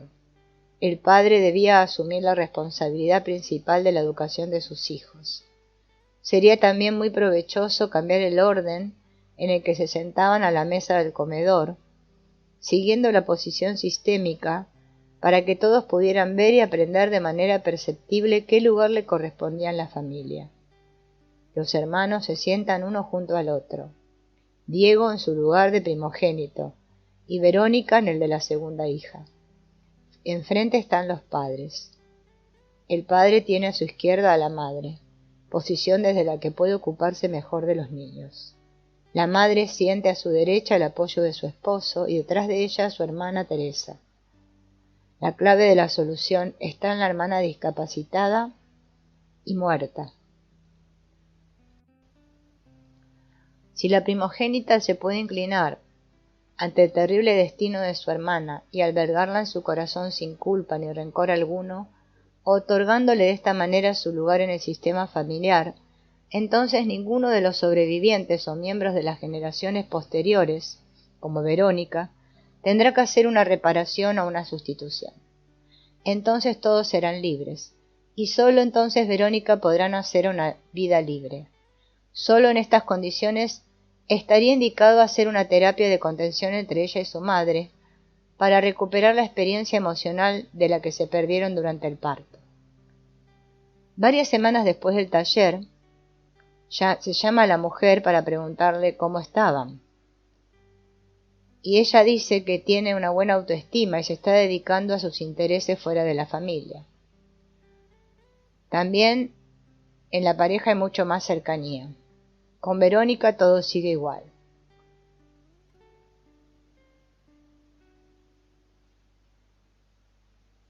Sin embargo, la mujer expresa: los capítulos con mi hermana discapacitada no los puedo cerrar, así nada más. Lo que significó en mi vida sigue siendo horrible y doloroso. Entonces la terapeuta le dice: mientras no lo hagas, el horror y el dolor afectarán tu vida. Sí, dice ella, lo sé, estoy consciente de ello. Se le aconsejó poner en su casa una foto de su hermana, prenderle una vela y decirle: mi querida hermana Teresa, tuviste que padecer un destino muy difícil. Me inclino ante ti porque lo soportaste. Con gran respeto, dejo contigo esta carga. Por favor, bendíceme para que me sienta mejor y para que mi hija Verónica pueda ser libre. A veces la niebla necesita mucho tiempo para irse desvaneciendo totalmente. Si nos confiamos a este plazo en el que opera la fuerza del esclarecimiento, podremos ser agradecidos testigos del prodigioso acontecimiento. La niebla desaparece y los contornos se vuelven claramente reconocibles. Aparecen las líneas que dividen la luz y la sombra. La realidad se delimita de la ilusión. Luego de unos meses se vuelve a llamar a la señora y dice: algunas cosas se han puesto en movimiento.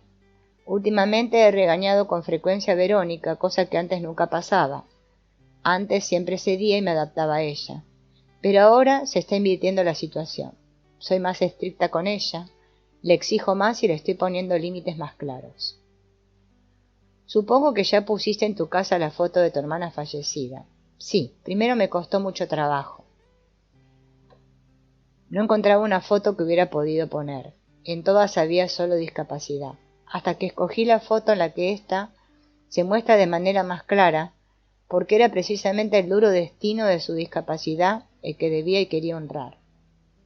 Teresa, en la época, después de una de las muchas estancias en el hospital, cuando ya ni siquiera podía tragar por sí misma, la sonda de alimentación, sus manos amarradas en la silla de ruedas. Para encenderle su vela hice una pequeña ceremonia con mi familia. Cantamos un himno muy bonito. Después recordé a mi familia, la constelación de mi familia, en el taller con Bert Hellinger, cómo me incliné ante mi hermana y le pedí que nos mirara amorosamente y nos bendijera. Y lo volví a hacer en el círculo de mi familia, y así fue. ¿Y cómo reaccionó Verónica? Ella estaba muy conmovida y me dijo: mamá, ¿verdad que esta no es solo tu vela? ¿Verdad que es también la mía? Así es, hija querida, eres una gran alegría para mí. Esta es la historia de un niño que se vio atrapado entre dos frentes. Una historia banal, como la que escribe la vida en nuestra sociedad. Una pequeña familia que se desintegra después de pocos años. Típico, el hijo único que oscila entre la madre, ahora sola, y el padre también solo. Típico, como el niño que vive con uno de sus dos padres, que se considera el mejor, aunque ama en secreto al otro. Típicos son también los problemas de conducta de estos niños. El niño no aprende de sus padres cómo expresar los conflictos de su relación durante el tiempo necesario, hasta que vuelva a fluir el amor. Pues el fuego que desencadena esta explosión proviene de dos mechas, ambas productos de la sociedad materialista y tecnócrata. Esta experiencia le va a hacer falta después, como adulto, en su matrimonio, el fluir del amor. Lo que no se aprende de niño, luego es muy difícil de aprender. El niño aprende esta disposición a la reconciliación en sus primeros años de vida, que transcurren en el rebozo en el que se le carga. De corazón a corazón, siente que puede expresar todo su coraje y que puede confrontar el tiempo que sea necesario con su madre, que es su persona de referencia, hasta que se vuelva a sentir amado sin reservas y pueda volver a amarla también a pesar de todas sus reservas. En la sociedad tecnócrata, el niño se ha visto y se sigue viendo sometido a un programa de aprendizaje totalmente opuesto. Bajo el modelo de la educación autoritaria, El niño sencillamente no tenía permitido expresar la ira contra sus padres. Se le hacía callar por medio de golpes y aislamiento. En la época de la educación antiautoritaria sí se le permitía al niño expresar su furia, desahogarse en su habitación y azotar las puertas, pero no se le enseñó cómo, a pesar del instinto de fuga, se podía confrontar el dolor de la relación y a la persona de referencia con la que se tuvo el problema. Cómo reconciliarse y cómo volver a amar a pesar de todas las reservas. En ambos casos la divisa era alejarse del enemigo. Una disposición profundamente primitiva, animal, que compartimos con todos los pájaros, los peces, etc., y que se muestra siempre que la hostilidad es más fuerte que el gusto por el acercamiento. Pero como esta conducta es parte de una ideología muy extendida, hemos convertido esta incapacidad para manejar el conflicto en una filosofía de la libertad. El cambio de cónyuge en ciertas etapas de la vida se ha vuelto socialmente aceptable. En países más pobres las condiciones de vida son diferentes. Muchas personas se ven obligadas a vivir juntas en lugares pequeños. Por necesidad tienen que volverse a reconciliar una y otra vez, y a pesar de todos los reproches se tienen que por lo menos soportar mutuamente. Para ellos sería inconcebible abandonar así nomás a un niño que llora o una pareja incómoda. Los niños aprenden de sus mayores, inevitablemente, que las personas se mantienen juntas no solo en las buenas, sino en las malas, que se comparten desde el último mendrugo de pan hasta la única cama. Un niño puede contar con la unión de su familia y aún del clan entero, y así obtiene una sensación de seguridad. En las sociedades industrializadas, por el contrario, los individuos son tan ricos que no tienen que compartir nada con nadie. Todos pueden tener su propio departamento, su propia televisión, disfrutar su propio control remoto y su propio seguro médico y acordar un contrato matrimonial sobre la separación de bienes. El precio que estamos pagando por este bienestar material es un aislamiento cada vez mayor. Debido a esta riqueza y a que la sociedad está organizada de esta manera, ya no tenemos que mantenernos unidos en tiempos difíciles. No obstante, de esta manera perdemos la oportunidad de encontrar al amigo cuando lo necesitamos. No necesitamos sentirnos responsables por el otro, si se comporta de manera distinta a nuestra forma de ser. Ya no hay tabúes religiosos ni prejuicios pequeños burgueses que se opongan a nuestra libertad de separarnos del otro, si no resulta de nuestro gusto. Nunca un divorcio había sido tan fácil como hoy. Eso sí, solo para los adultos. Los niños pagan siempre con un gran dolor la ligereza con que se realiza un divorcio. Con la precisión de una golondrina que todas las primaveras reencuentra su nido en el establo. El alma del niño sabe también que su casa está con su madre y su padre. Para ello no necesita conocer el cuarto mandamiento, que dice que una persona solo puede ser feliz en este planeta si honra a su padre y a su madre. Tampoco se tiene que apoyar en libros filosóficos que hablan de la dualidad y la polaridad inherentes a toda persona, también presentes en los padres. Sin tener que entender racionalmente los mandamientos de la creación divina, un niño siente con gran precisión este orden en su corazón. Más aún, anhela satisfacer la necesidad de cumplir con este orden. El acto de engendrar no consiste únicamente en la vivencia de la unión entre el hombre y la mujer, sino que es una convergencia de las más diversas fuerzas, factores hereditarios, físicos y psíquicos, destinos, provenientes de los ancestros, de las líneas paterna y materna, que confluirán en el futuro. Solo cuando una persona respeta todo lo que recibió de su padre y de su madre, puede respetarse a sí mismo. Y este valor del respeto puede convertirse en el valor más elevado, el amor. Pues cuando uno ama a su madre y a su padre también puede amarse a sí mismo.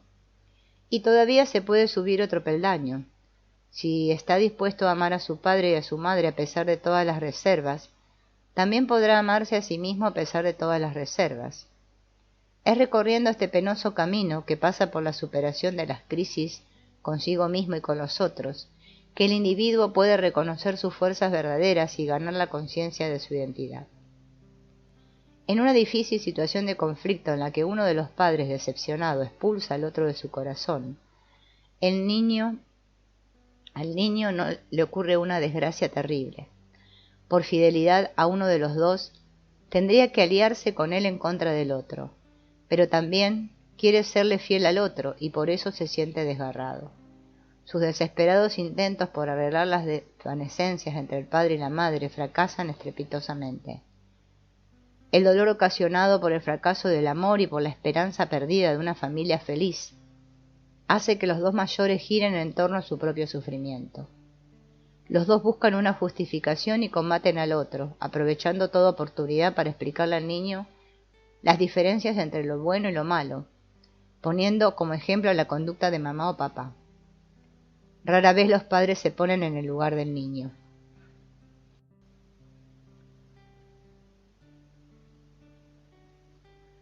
Si lo hicieran, sabrían que lo que el niño anhela desesperadamente es la unión de los padres, que toda división atraviesa su corazón como un cuchillo, que se siente desgarrado y ha perdido su equilibrio interior, que no puede encontrar el reposo que necesita para realizarse como niño.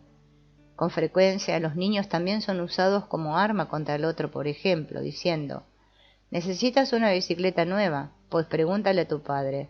Él tiene dinero. Me debe todavía la manutención de 2 meses». Y no es solo que el niño se vea impedido por ambos padres a pensar que el otro es el culpable, sino que también acaba sintiéndose culpable él mismo. Al fin y al cabo se dio cuenta que muchos de los pleitos fueron por él. Puesto que un niño hasta su ingreso a la escuela se encuentra en la llamada fase mágica del desarrollo, refiere todo lo que sucede en el universo a sí mismo. Entonces, si la luna está escondida tras las nubes, es porque papá se fue de la casa por su culpa. Si nadie más lo ayuda, el niño se tiene que proteger a sí mismo contra la destrucción del equilibrio, para él insoportable. Y las estrategias de defensa pueden ser muy distintas. Un niño dinámico y extrovertido entrará en un combate activo. Tomará partido como fiel aliado por aquel de sus padres que haya sido despreciado, y atacará al agresor con todos los medios de que disponga. Tales niños señalan con sus acciones del terrorismo que el divorcio no significó la paz y que la guerra continúa. Tampoco al niño sensible e introvertido le queda otra salida que tratar de evitar el desgarramiento en la medida de lo posible. Pero no elige el combate abierto, sino la fuga. Busca consuelo en sus ensoñaciones y no busca la seguridad en el vínculo con otras personas, sino en los objetos que le parecen más confiables que las personas. Los aparatos, con su perfecto funcionamiento técnico, le otorgan por lo menos una seguridad objetiva, puesto que son predecibles. Así, muchos hijos de parejas divorciadas acaban teniendo Game Boys o Tamagotchis, y después pueden volverse verdaderamente adictos a esta satisfacción sucedánea, porque la verdadera necesidad básica, la verdadera seguridad, todavía no ha sido satisfecha. Esta es la historia de Axel. En la guerra de las rosas prefirió las rosas. Nunca combatió con armas brutales. Un niño típico que, aunque vive con su madre, a la que le concede un buen lugar en su corazón, ama en secreto a su padre de una forma muy especial. Hellinger le pregunta al marido: «¿Cuántos hijos tienen?». Y el marido dice: «Solo uno, Axel». Y pregunta: «¿Cuál es el problema?». El marido le dice a la mujer: «Te cedo la palabra». Y a Hellinger: «Yo soy imparcial, a mí me invitaron a esto». Hellinger dice: «Me gustaría empezar preguntándole a alguien imparcial». El marido dice: «Acabo de llegar y primero tengo que integrarme, tengo que tomar aire, ver cómo son las cosas en este círculo y cómo me siento yo. Nunca he participado en algo así. Para mí la temática de una constelación sería: ¿qué parte no resuelta han transmitido los hombres de esta familia? Ese sería mi tema, en primer lugar». Y Hellinger pregunta: ¿tienen dificultades con el niño? Y el marido dice: «No, yo no las tengo». El niño sonríe orgulloso cuando su padre dice esto. Hellinger le dice a la mujer: «Bueno, ¿qué pasa?». Y la mujer dice: «Fue mi marido el que solicitó el divorcio, y tengo la sensación de que todavía hay fuertes enredos de su parte. Mi hijo se ha puesto intranquilo desde hace algunas semanas y quisiera hacer algo por nosotros tres, que a todos nos vaya mejor, sobre todo al niño». Hellinger pregunta: ¿alguno de los dos tuvo antes una relación estable? El marido dice: «No». La mujer dice, yo tuve un novio y él tuvo una relación que duró 4 años. Hellinger pregunta, ¿hace cuánto que están casados? Y la mujer dice, estamos juntos desde hace 22 años y separados desde hace 8. Nos casamos hace 14 años. Hellinger le dice a la mujer, bueno, comienza tú con la constelación. Hellinger le dice al marido, ¿cambiarías algo? Y el marido dice, no, la dejo así por el momento. Hellinger pregunta, ¿tienen nuevas relaciones? La mujer dice, mi esposo tiene una nueva relación. Y el marido dice, sí, pero todavía hay muchas cosas abiertas y sin aclarar. Hellinger pregunta, ¿tienen otros hijos con otras personas? El marido dice, yo no. La mujer también dice no. Hellinger le dice al representante del marido, ¿cómo te sientes? Y el representante del marido dice, me siento bastante ajeno. A mi esposa solo la veo en parte, al niño lo veo mejor, pero no me siento atraído hacia nadie, ni a mi esposa ni a mi hijo. Hellinger pregunta, ¿cómo se siente la esposa? Y ella dice, me cuesta trabajo respirar, siento una estrechez en el pecho, me siento oprimida y casi no percibo a mi hijo y a mi esposo, algo me jala hacia el frente. Hellinger pregunta, ¿y cómo le va al hijo? Y el hijo dice, el corazón me está latiendo muy fuerte, pero era peor cuando estuve adelante y atrás de mi mamá, mientras estaban acomodando la constelación. Hellinger le dice a la mujer, ¿qué pasó en tu familia de origen? La mujer responde, mi papá perdió a su padre en la guerra. Se le consideró desaparecido, y comienza a llorar. Su madre murió en el bombardeo a Dresde, cuando mi padre tenía 10 años. Fue el único sobreviviente en el refugio antiaéreo. Perdió varios dedos de la mano derecha. En la familia de mi mamá murió una hermana menor suya, de sarampión, cuando tenía 1 año y medio. Hellinger le dice a la mujer, coloca también a tu padre. Y le dice la representante de la mujer, ¿qué cambió? ¿Cambió algo? Y ella dice, primero se me puso la carne de gallina de tanta energía, y ahora me siento más a gusto, me siento un poco mejor. Hellinger pregunta, ¿cómo se siente el padre? Y este dice, el padre de la mujer, estaba muy emocionado cuando me acerqué a mi hija, ahora siento un agradable calor. Hellinger le pregunta al hijo, ¿cambió algo para ti? Y el hijo dice, las palpitaciones se me quitaron, las rodillas me tiemblan un poco. El representante del marido dice, acabo de sentir como un cosquilleo, fue agradable cuando llegó su papá. Acabo también de ver a mi esposa con gusto. Todavía no sé si es atracción o simplemente una sensación agradable, pero se sintió bien que viniera su papá. Entonces la vi, la quise ver. Hellinger voltea a la mujer hacia su padre y le dice a la representante de la mujer, dile, papá, siempre voy a estar contigo. ¿Es correcta la frase? No del todo, dice ella. ¿Qué frase estaría bien?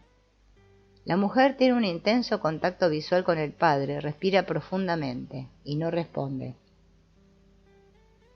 Hellinger le dice al padre de la mujer, ¿tú cómo te sientes? Y este dice, muy emocionado, mis sentimientos van de aquí para allá. Y Hellinger dice, entonces tenemos que poner orden en esto. Hellinger elige a una mujer del público como representante de la madre de la mujer y la coloca junto al padre. Y le dice, ¿cómo te sientes ahora? La representante de la mujer dice, bien, ahora hay más orden. Ella y sus padres se ríen. Hellinger le dice, dile a tu madre, mamá, te lo dejo a ti. La representante de la mujer dice, mamá, te lo dejo a ti. Yo solo soy tu hija. Yo solo soy la hija. Hellinger le dice a los padres de la mujer, ¿qué tal se sienten? El padre de la mujer dice, ahora me siento bien, y la madre de la mujer también. Hellinger le dice a la representante de la mujer, ahora camina hacia atrás, muy despacio. La mujer camina despacio hacia atrás, mirando a sus padres. Hellinger le dice a la mujer, dile a tus padres, este es mi esposo y este es mi hijo. La representante de la mujer, señalando con el brazo estirado, dice, este es mi esposo y este es mi hijo. ¿Cómo se sienten ahora? Siento por primera vez realmente a mi esposo y a mi hijo. ¿Y qué siente el marido? Se siente muy bien ser visto. Sí, es muy bueno. Estoy verdaderamente orgulloso. ¿Y cómo se siente el hijo? Mientras que mamá caminaba hacia atrás, se me puso la carne de gallina de la cabeza a los pies. Pero ya me siento bien. Hellinger coloca al hombre y a la mujer en una nueva posición. Y Hellinger le dice al representante del marido, ¿qué sientes? El representante del marido dice, noto que mi mirada se dirige a ella, pero no me atrevo a ir a su lado, porque no sé a qué atenerme. Es agradable que se haya alejado de sus padres. Tengo la sensación de que necesito tiempo para tener claridad al respecto. Pero es agradable. Hellinger le dice al marido que observa, ¿qué dices de esta constelación? Y el marido dice, primero tengo que respirar. Es sorprendente lo que ha pasado dentro de mí. Hay dos cosas que me conmovieron profundamente. Dirigiéndose a la mujer dice, primero lo de tu papá, como lo contaste. Y a Hellinger le dice, después, ya en lo personal, por como estoy parado en la constelación me doy cuenta de que hay en mí un profundo anhelo de ser notado. Este enredo hace que surja en mí la noción de que nunca hubo lugar para mí, de que nunca me iban a notar. En muchos campos teníamos muchas cosas en común, pero el ser verdaderamente percibido como persona, eso me ha conmovido profundamente.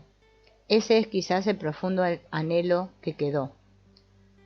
Hellinger coloca ahora al representante del hijo entre los representantes de los padres. Y le dice al representante del hijo, prueba, ¿quieres acercarte más a tu mamá o a tu papá? Y el representante del hijo, después de probar, dice, tengo que estar a la mitad. Hellinger dice, exacto, la mayoría de los hijos quieren estar a la mitad. Les son fieles a ambos padres, a los padres y al hijo que observan. ¿Se colocan en sus lugares? El hombre, la mujer y su hijo toman sus lugares en la constelación. El niño había estado observando atentamente todo el tiempo. Hellinger le dice a los padres, acérquense y tomen a su hijo de la mano. Los padres toman de la mano al niño que está entre ellos y se miran. Hellinger le dice a la mujer, dile a tu hijo, aunque estemos separados, respeto y amo en ti a tu padre. La mujer, aunque estemos separados, respeto y amo en ti a tu padre, dice.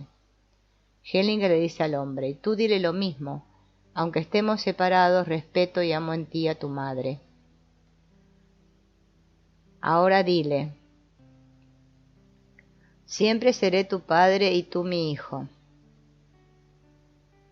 El marido lo repite y la mujer también, siempre seré tu madre y tú mi hijo. Los padres y el niño tienen un intenso contacto visual mientras dicen estas palabras y están visiblemente conmovidos. Bien, dice Hellinger, aquí terminamos. Quiero decir algo acerca de este tipo de trabajo.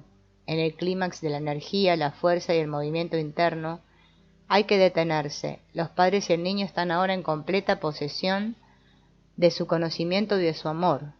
Y ahí es donde uno se detiene. Todo lo demás lo harán ellos mismos. El terapeuta ya no quiere saber cómo siguen las cosas y se retira inmediatamente. La mujer nunca creyó que el dolor la fuera a invadir de tal manera al pensar en su padre y en la forma en que él perdió a su madre en el bombardeo. Sí, es cierto que se convirtió en la más fiel aliada de su pobre papá, que se esforzaba por darle todo el amor que no le pudo dar su madre y no le quiso dar su esposa. Sí, su esposo tiene razón al notar en la constelación por qué nunca pudo tener un buen lugar junto a ella. Nunca le perteneció del todo, sino a su padre y a su hijo. Trató de ser una madre para su esposo, igual que lo había sido para su padre. Poco a poco fue comprendiendo que el hecho de ser una madre para el marido no es compatible con el erotismo entre marido y mujer. El esposo, que es tratado como hijo, a veces consentido, a veces regañado, se siente degradado, infantilizado, castrado y no respetado como hombre. Pero ella tampoco estaba libre para el matrimonio. Como novia secreta de su padre nunca pudo ser completamente niña, pero tampoco pudo ser su amante. El padre respetaba rigurosamente el límite del incesto y su amor por él no le permitió transgredir ese límite. Fue como una delicada orquídea bajo un calpelo de cristal, que no era ni niña ni mujer, y la experiencia le enseñó de manera certera. En el triángulo familiar no hay armonía, solo una alianza secreta de dos en contra del tercero, que sin embargo los controla a los dos, una tensión permanente. Atrapada en el enredo de su propia familia, la mujer se equivocó. Ella pensó que así, como una vez había cerrado una alianza secreta con su padre en contra de su madre, ahora tenía una alianza secreta con su hijo en contra de su esposo. Pero la constelación mostró que las cosas eran diferentes. Axel estaba principalmente del lado de su papá, como en un parlamento en el que dos partidos débiles tuvieran que unirse para estar en equilibrio frente a un partido fuerte. Axel se pasó al bando de su padre. No era el niño pequeño insaciable dentro de él, sino la sustitución de su padre la que lo conducía a la cama matrimonial, al lugar de su padre. No se trataba de una regresión a una etapa anterior del desarrollo infantil de la personalidad, sino de fidelidad en un plano adulto.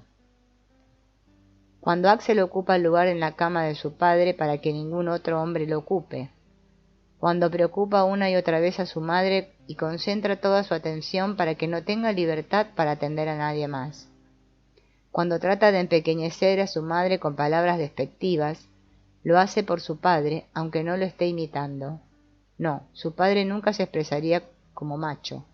Él, en su correcta manera, agacharía la cabeza y se iría. Su hijo, por el contrario, demuestra cómo debe luchar un hombre por su dignidad para no perder su lugar junto a la mujer. Lo hace por su padre.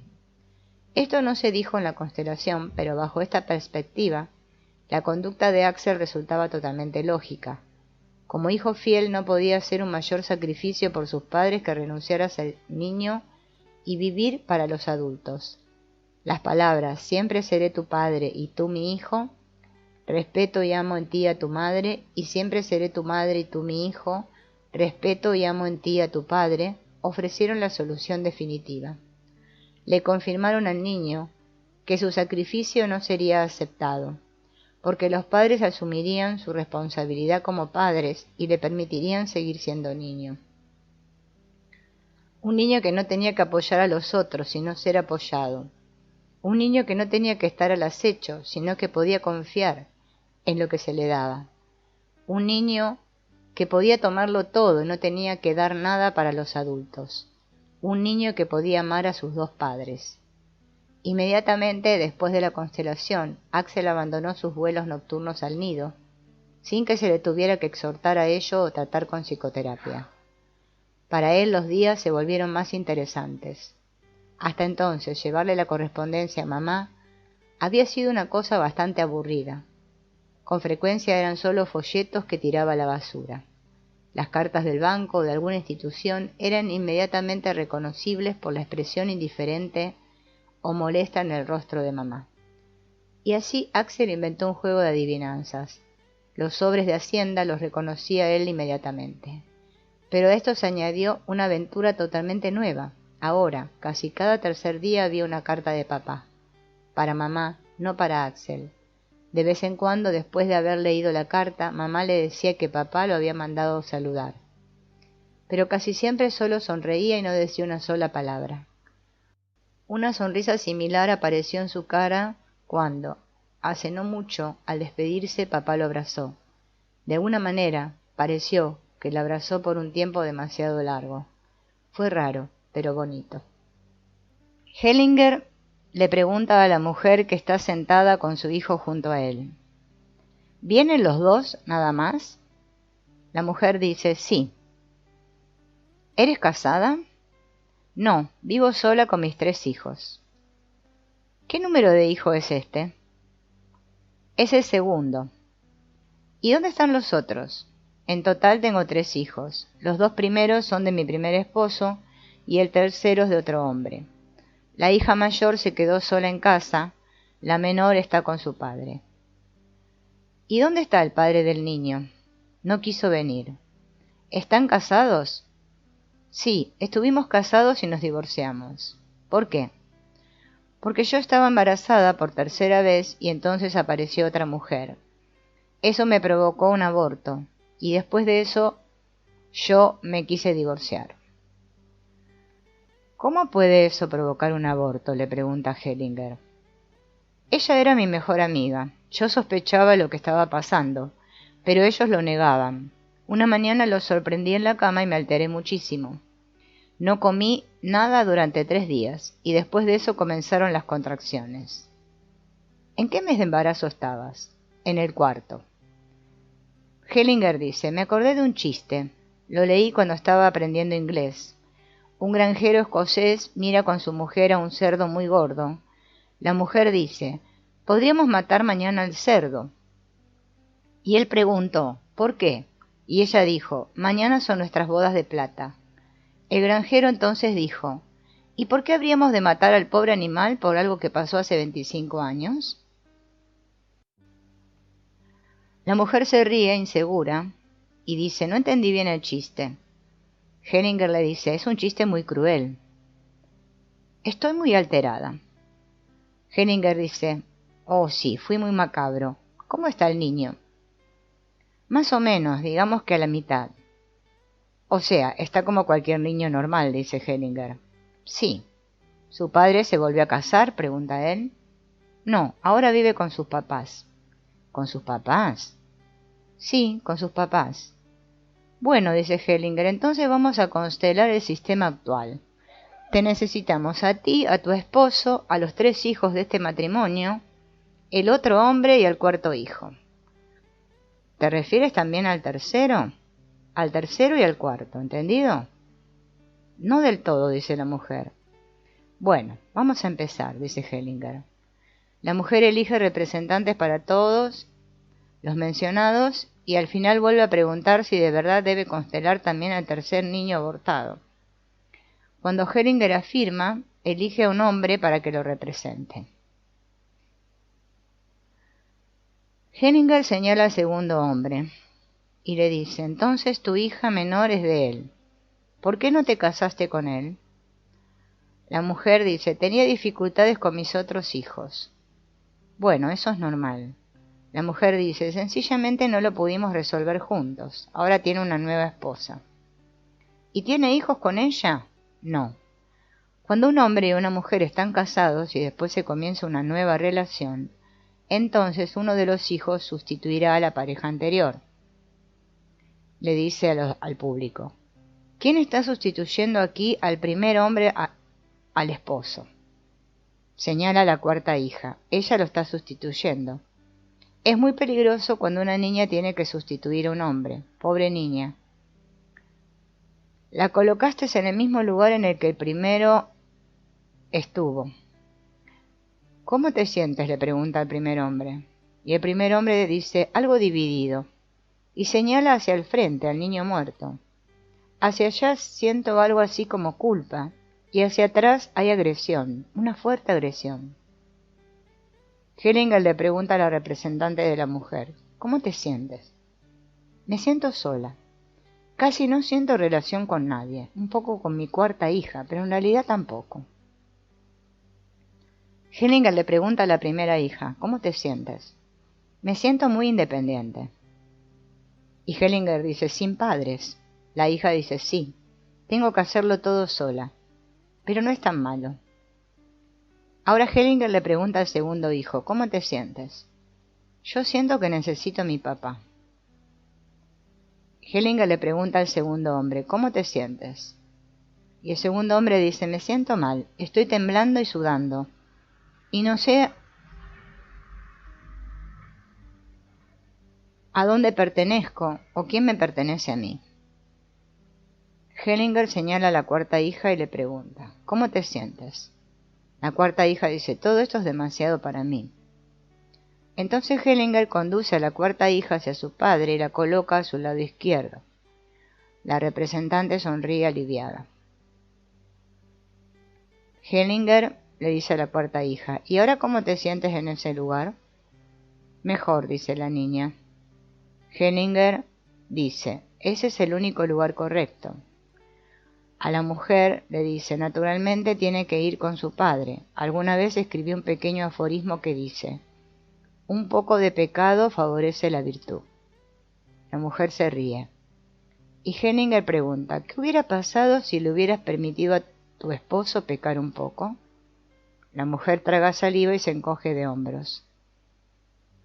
Hellinger se dirige al tercer hijo, el que está muerto. ¿Cómo te sientes? Yo siento que no pertenezco aquí. Siento como si me hubieran tirado a la basura. Hellinger coloca al tercer hijo con la espalda hacia su madre y hace que se recargue en él. El padre lo toma suavemente de los hombros. Hellinger dice, después de esperar un poco, le pregunta al tercer hijo, ¿cómo te sientes ahora? Y dice, mucho mejor. Hellinger le habla al padre del niño muerto, ¿y tú qué tal? El primer hombre dice, siento un amor absoluto por el niño. Solo hacia atrás tengo una sensación muy incómoda de rabia. Algo tengo todavía con mi esposa. Siento como si hubiera matado al niño para castigarme a mí. Y Hellinger dice, exacto, solo que me parece que no tienes derecho a mentir con esa rabia. Y le dice al niño muerto, ahora dale la vuelta y ponte junto a tu padre. Hellinger le dice al primer hombre, dile, yo quise tenerte. Y el primer hombre dice, yo quise tenerte. Ahora dile, ahora te recibo como mi hijo. Tienes un lugar en mi corazón. El tercer hijo dice, es muy bonito escuchar eso, me hace bien. El primer hombre dice, algo se ha equilibrado ahora, algo que antes había quedado abierto. Antes nunca pude decir eso. Y Hellinger le dice a la representante de la mujer, ¿ahora cómo te sientes? Me dolió el corazón, es un dolor que viene desde muy adentro. Entonces ahora Hellinger coloca a los dos primeros hijos a la derecha de su padre. Y le dice a la primera hija, ¿cómo te sientes? Ella dice, es una sensación totalmente nueva, me siento aliviada. El segundo hijo dice, me siento bien. Y el segundo hombre dice, extraño a mi mujer. Vaya, dice Hellinger. El segundo hombre dice, con mi hija me siento bien. Hellinger le dice a la representante de la mujer, ¿cómo te sientes? Me alivió el hecho de que los niños estén con su padre. La mujer ve al segundo hombre, encoge los hombros, desvalida y sacude la cabeza. Hellinger la conduce hacia él y la coloca a su derecha. Cuando está junto al hombre, la segunda mujer dice, esto no se siente tan bien. Y Hellinger dice, espera un poco, ¿conoces mi historia del esquimal? Y la mujer se ríe, sí, en el verano tuvo que acostumbrarse primero al calor. Y el segundo hombre dice, yo me siento bien así. La cuarta hija dice, yo me siento más o menos. Entonces Hellinger coloca a los padres frente a ella, a la mujer la coloca a la izquierda del hombre. El representante de la mujer suspira y dice, esto es mejor. La cuarta hija sonríe, así está mejor. Y la primera hija dice, mi mamá y mi hermana menor están ahora demasiado lejos, ya no las veo. Entonces Hellinger coloca al primer hombre a la derecha de sus hijos. Y él dice, así está bien. El tercer hijo dice, bien. Y le dice a la mujer, la que está constelando, la clienta, que se coloque en su lugar. Hellinger le dice, ahora abre los ojos y mira lo que hay a tu alrededor. La mujer, señalando al segundo hombre, dice, es como si él me obstruyera el camino hacia mis otros hijos. Bueno, tú perdiste tu oportunidad. Los niños tienen que estar con su padre. ¿Te queda claro? La mujer dice, ¿este es el orden ahora? Sí, este es el orden en el que todos se pueden sentir bien. Tú tienes ahora una nueva familia y los otros hijos deben estar con su padre. Además, existe el peligro de que el primer hombre quiera seguir al niño muerto. Si también a este niño se lo confías a su padre, entonces tendrá su lugar y habrá paz. La mujer dice con la cabeza como diciendo, aún no lo entiendo. Y Hellinger dice, ¿y con tu corazón lo entiendes? Bueno, dice ella, es algo así como un alivio. Hellinger le dice, exactamente, un nuevo sistema siempre tiene prioridad frente a un sistema anterior. Este es un nuevo sistema y tiene prioridad frente al otro. Pero tienes que asumir las consecuencias. Los hijos mayores deben estar con su padre. La mujer pregunta, ¿significa eso que también deben vivir con él? Claro, ¿qué otra cosa? Aquí no estamos buscando soluciones simbólicas. Se trata de la vida real. Aquí terminamos. Entonces Hellinger le dice a la mujer, ahora tienes ante ti una nueva imagen, pero no puedes actuar inmediatamente en función de esa imagen. Tienes que esperar hasta juntar nuevas fuerzas y después podrás hacer lo indicado. Si actuaras inmediatamente destruirías todo. Un nuevo conocimiento debe desarrollarse con lentitud para que se pueda consumar internamente. De otro modo estarías actuando con la cabeza y esa acción no saldría de la profundidad del corazón. Ese es un principio muy importante. ¿Hay preguntas al respecto? Y un participante pregunta, ¿qué pasaría ahora si el padre no pudiera hacerse cargo de los niños? Hellinger dice, un padre debe poder. La pregunta es importante y frecuente. Las mujeres suelen decir que el hombre no quiere. Ningún hombre querrá a menos que se le respete. En cuanto es respetado, quiere siempre o casi siempre. Casi nunca tenemos dudas cuando los hijos de un primer matrimonio se quedan con la madre, pero extrañamente sí las tenemos con el padre, como si por ejemplo el padre no pudiera cuidar a un niño varón mejor o por lo menos igual de bien que la madre. Y Hellinger dice, ese es un típico prejuicio femenino contra los hombres. Una vez una famosa psicóloga infantil muy buena estuvo conmigo en un curso. Esto pasó hace 20 años, ella ya murió. Por primera vez le habían cargado los hijos a su esposo. El menor, un niño, tenía 4 años. Por la tarde ella habló a la casa para ver si todo estaba bien. Y su hijo menor contestó el teléfono y le dijo, mamá, interrumpes, estamos jugando con papá, y colgó. Ella era una mujer inteligente y aprendió de esta experiencia. El representante del niño muerto pregunta, usted le dijo al padre que no tenía derecho a tenerle rabia a su esposa, ¿por qué no? Y Hellinger le responde, él no era totalmente inocente en este asunto. Con frecuencia la rabia es una defensa contra el reconocimiento de la responsabilidad y de la culpa. Ese era el trasfondo de este caso. El tartamudeo del niño había sido el único motivo evidente por el cual la madre se había inscrito para hacer una constelación familiar. El niño era inteligente, de modo que no debería tener problema alguno para obtener las mejores notas en la escuela. El primer año de primaria lo terminó muy bien, pero la tartamudez estaba afectando su imagen.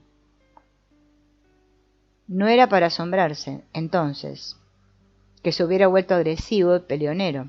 En las discusiones no lograba nada con argumentos lógicos debido a su tartamudez. Y peor aún, la tartamudez era su talón de Aquiles, que lo hacía todavía más vulnerable, especialmente en las disputas con Beatriz, su media hermana menor. Cuando ella, con refinamiento femenino, se lanzaba una sarta de ataques verbales, él, mucho más listo que ella, no tenía oportunidad alguna. En la tartamudez no veía a la madre un problema anímico tan grande como para querer constelar por eso a la familia. Ahora bien, ¿cómo podría decir eso que le costaba tanto expresar? Precisamente este no poder expresarse le parecía una dificultad general en su familia. Por ahí debía estar el problema. No amas suficientemente a los hombres, Verónica, le dijo Hellinger después de la constelación. ¿Será cierto? ¿Oí bien? ¿Oíste bien?, le dice Hellinger. Respetas demasiado poco a los hombres, pero de una forma tan terminante que no admite cuestionamientos ni discusiones. Tendrá razón. ¿Cómo podría Verónica respetar a Detlef, el padre de Hannah y Hansjörg, si la engañó con su mejor amiga, y precisamente en la época en que estaba esperando a su tercer bebé? Le hubiera encantado darle ese hijo, por amor, pero él no lo había querido. Ni siquiera su deseo de que abortara lo había expresado él mismo. Cobarde. Mandó a sus padres para que negociaran conmigo para que yo no tuviera el niño. Nunca olvidaría esa tarde de domingo en casa de ellos. Mientras comíamos pastel de crema batida, los dos viejos me expresaron su deseo de que matara al niño. Y él, que lo había engendrado, desapareció en ese momento. Había dejado en algún lado las llaves del carro y las estaba buscando, le dijo el muy cobarde. Pero así son los hombres, en realidad solo quieren una cosa. ¿Cómo respetar a esos mujeriegos, esos machos, esos mandos infieles? De un padre así mejor alejarse. Decidió el tercer niño en el vientre materno y se fue por su propia voluntad. ¿Y el segundo hombre? Él tampoco sabía cuáles eran sus obligaciones como hombre, lo que realmente quería, dónde estaba y a quién le debía lealtad. Engendró un bebé con ella mientras todavía estaba casado con su primera esposa, pero después no se casó con Verónica, sino con otra mujer. Sin embargo, Verónica se sentía atraída por él. Los dos estaban en la misma frecuencia anímica. Los dos tenían el mismo deseo ardiente de seguridad. En el corazón de él, Verónica veía un oscuro lago rebosante de lágrimas que quería secar con su amor, pero se dio cuenta de que a pesar de todo, su amor no lo estaba logrando. El lago era muy profundo, no tenía fondo. La madre de él había padecido terribles depresiones y murió de una sobredosis de tabletas para dormir cuando él tenía 14 años. En realidad ella debió sustituir a su madre. Pero ¿dónde quedaba entonces su propia necesidad de apoyo? ¿Quién le daría a ella seguridad? En la constelación se mostró la realidad, poco satisfactoria. En ella, Verónica aterrizó del lado derecho del hombre, donde ella era responsable de dar seguridad, y él estaba a su izquierda, como si quisiera que lo protegiera. A un hombre así no lo podía respetar como hombre, aunque estuvieran en la misma frecuencia. No respetas lo suficiente a los hombres.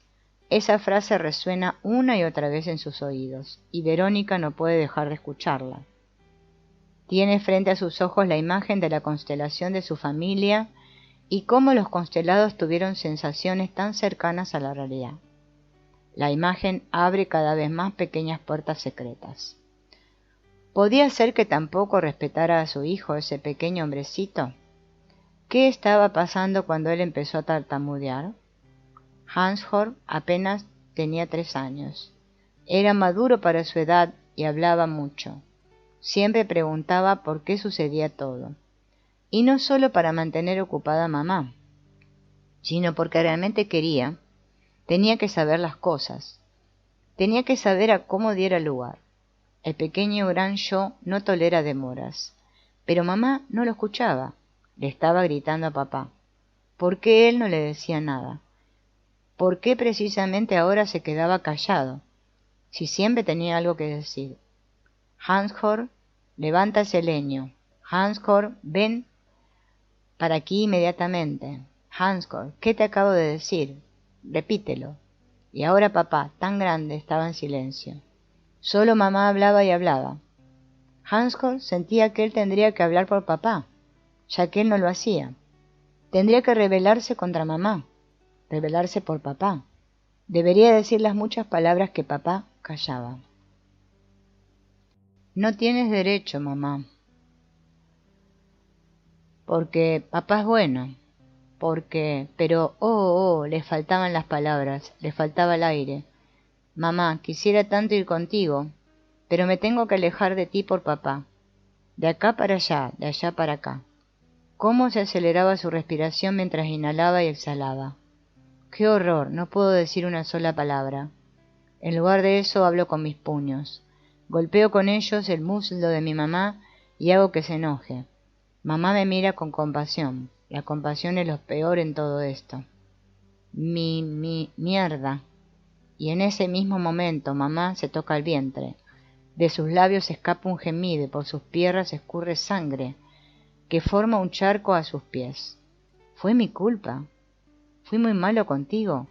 Mamá se desploma. Papá llama por teléfono. Por favor, vengan pronto. Pronto. Mi mujer está embarazada y sangrando. Creo que está perdiendo al bebé. Papá ya no veía a Hansjörg, su fiel aliado. No lo veía y no notó cuán culpable se sentía. Hansjörg quería hablarle a su papá, pero no podía. La palabra papá no salía de sus labios. No ama suficientemente a los hombres. Bert Hellinger tenía razón. No amé lo suficiente a mi pequeño hijo. No pudo soportar toda la crueldad del adulterio y del aborto, y lo está pagando con su tartamudez. Y como si esto no hubiera sido suficiente, también le impuse la pérdida de su propia madre. Cuando llegó mi tercer bebé, mi hija menor, y creció en mi vientre sin ningún peligro de aborto como prueba viviente del amor, y cuando nació también sin problemas cobijada por ese mismo amor, le di prioridad frente a todas las demás personas. Hellinger reconoció bien esta situación, porque la mujer colocó a su hija menor a su lado, junto a ella, en el lugar que le debería corresponder a un hombre. Pobre niña, que tiene que sustituir al marido anterior. Tenía razón, siempre he abusado de Beatriz y lo sigo haciendo. Los dos mayores perdieron su lugar junto a mí. Ahora los dos solo se tienen uno al otro, como Hansel y Gretel en el bosque oscuro. Y en mí ven a una bruja cuando destilo veneno contra su padre, debido a la herida que cargo. A ellos no les interesa que él sea el causante de esa herida. Cuando lo menciono son todavía más hirientes, más negativos. Hansjörg tartamudea más y prefiere callarse. Hannah calla de por sí y se traga todo, pero en sus ojos se nota que lo que más le gustaría sería echar a la bruja al horno ardiendo. ¿Acaso Hannah sufría tanto porque durante años tuvo que hacer la misma sustitución que ahora le corresponde a Beatriz y que también la abrumó? Sí, así fue. Su esposo con frecuencia le reprochaba que su hija fuera para ella más importante que él. Quizá por eso buscó el amor en otro lado, no quiso tener más hijos con ella. La imagen de la constelación sigue trabajando en ella de manera constante desde hace ya 2 años.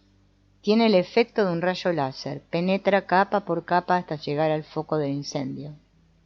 Y así lo quiere Verónica. La advertencia no podía ser desoída, no podía ser olvidada. Preguntó a sus parientes, investigó en álbumes familiares y en árboles genealógicos, acudió con una terapeuta de contención y con ella estudió a su familia de origen. ¿Hasta dónde se remontaba su actitud despectiva frente a los hombres? La estrecha relación entre madre e hija le resultaba muy conocida.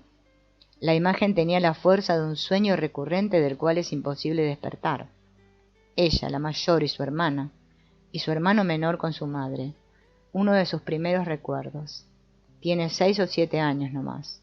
Su madre está arrodillada a sus pies y le suplica, con los ojos hinchados de tanto llorar. El delantal de Verónica está empapado con las lágrimas de mamá. Mamá sostiene sus deditos en las manos y Verónica siente cómo su madre está rígida y fría, de miedo. Verónica, por favor, ve con papá y pídele que me vuelva a hablar. Ve tú, mamá. Le pide. No, no puedo. Le tengo tanto miedo. Mamá tiembla y Verónica sabe que no puede ni quiere ignorar las súplicas de su madre.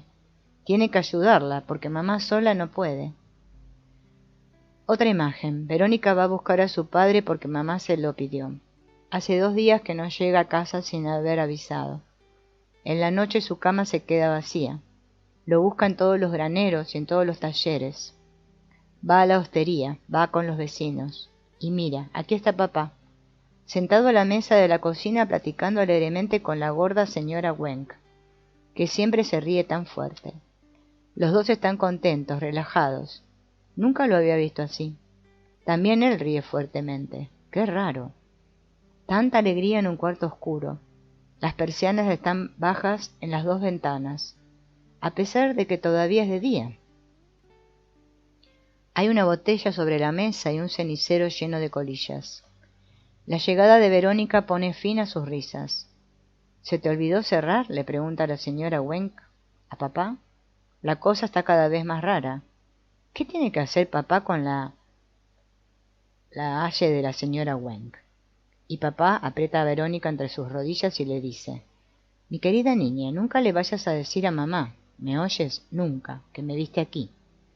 Ese será nuestro secreto, prométemelo. Verónica lo promete con gusto, porque sospecha que si mamá se llegara a enterar habría una catástrofe. Ahora Verónica ha sido iniciada en los secretos de las personas grandes, y ella misma se ha vuelto grande. Por supuesto, no le dice nada a su madre. Después ella misma le contará que no ignoraba todo lo que estaba pasando. Sabía que su esposo había tenido muchas mujeres, ya estando casado con ella, y que algunas de ellas incluso las había embarazado. Por ejemplo, en Ucrania, durante la guerra, había tenido un hijo, pero nunca le había reprochado nada, porque nunca tuvo valor para hacerlo. Siempre le tuvo miedo. Además, la atormentaba el terror de que su esposo la abandonara. Otra imagen. Verónica tiene 17 años. Por las tardes regresa a casa en autobús. Todavía no baja del último escalón cuando escucha los gritos de su madre. Igual que hace tantos años, siente el cuerpo convulso de mamá y sus lágrimas cayendo sobre el pecho. «Está muerto, se mató», grita mamá llena de pánico. No es la madre la que consuela a la hija, ahora huérfana, sino la hija la que consuela a la madre. También fue Verónica la que se encargó de lavar la sangre en el estudio de papá, donde se suicidó con su pistola. El padre no dejó ninguna carta de despedida. Hoy, después de sus experiencias con el planteamiento sistémico, Verónica supone que algún enredo en la familia de origen de su padre lo orilló al suicidio.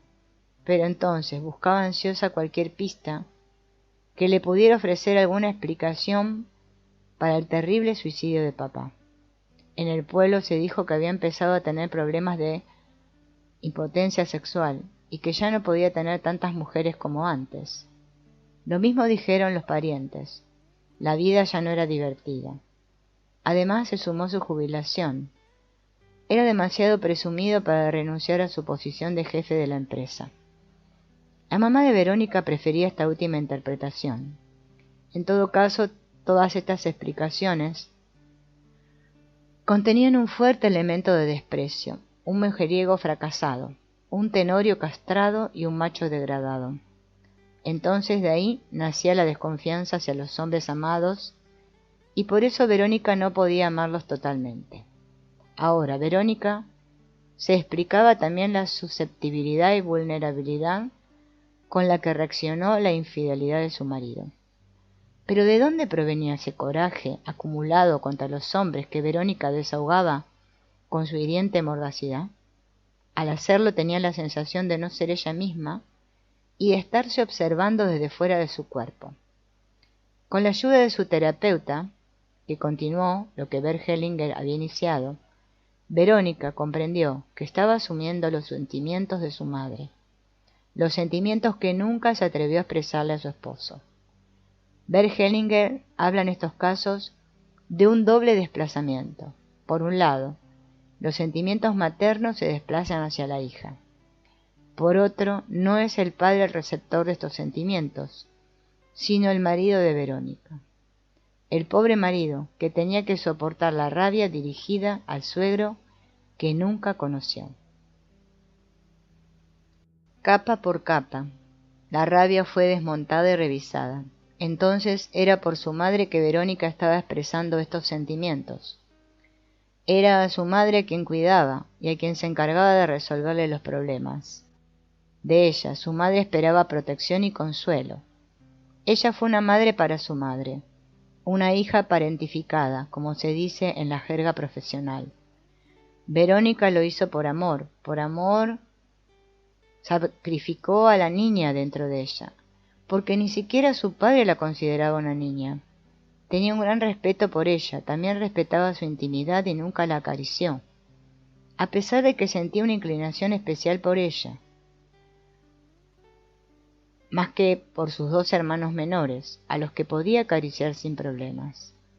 Percibía en ella a la adulta, por así decirlo, a la suegra, es decir, a quien estaba representando a la madre de su esposa, y al mismo tiempo el tabú del incesto. En realidad Verónica era huérfana de ambos padres. Los perdió a los dos. Su madre nunca fue una madre para ella, por su carácter infantil, y el padre lo rechazó ella misma. ¿Por qué Verónica tuvo que hacerle de madre a su madre? ¿Qué pasó con ella, que nunca pudo convertirse en adulta? ¿Y tenía eso que ver con el hecho de que Verónica solo pudiera entregarse totalmente a una persona que le exigiera desempeñar ese mismo papel de madre, fuera su hijo menor de turno o su segunda pareja? Verónica quiere aprovechar la oportunidad para hacer una segunda constelación familiar. Quiere distanciarse a como dé lugar de las inculpaciones de su padre, pero también quiere entender su enredo sistémico y respetar su decisión de suicidarse. También siente un gran anhelo por encontrar a su medio hermano y a su media hermana en Bulgaria. Con sus investigaciones no sigue una meta concreta, solo se trata de encontrar más comprensión, más entendimiento, más armonía, más amor. Igual que la amada le pregunta a su amado, ¿me quieres? ¿Por qué me quieres? Y en lugar de una respuesta recibe un amoroso abrazo. Lo mismo le pasa a Verónica. Su razón le exige informaciones más precisas.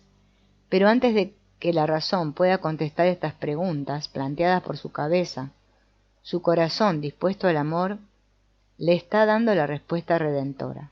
Su corazón se siente cada vez más libre, más grande, más desenfadado, más conciliador. Aun cuando las investigaciones no produjeran informaciones concretas, éstas ya estaban fructificando en su corazón. Entretanto, Verónica ya ha participado en 2 talleres de terapia de contención. Con el conocimiento que le proporcionó su constelación, se confrontó a un fuerte abrazo con cada uno de sus 3 hijos. Así les dio a cada uno su lugar. Así Beatriz fue destronada y se le otorgó su 3er lugar. En contra de todos los temores, Beatriz tomó muy bien el cambio de lugar. Inmediatamente empezó a disfrutar el hecho de tener 2 hermanos mayores. También para Hannah resultó liberador expresar la frustración acumulada que le había ocasionado perder su primer lugar. Poder decirle a su madre cuánto la extrañó y cuánto le dolía oírla hablar con desprecio de su padre. Sentimientos similares afloraron en la contención de Ashford. En realidad, el niño nunca fue el tema principal, a pesar de que él fue la causa de que todo el proceso terapéutico se echara a andar. En cualquier caso, tartamudeaba mucho menos y sus agresiones se habían normalizado.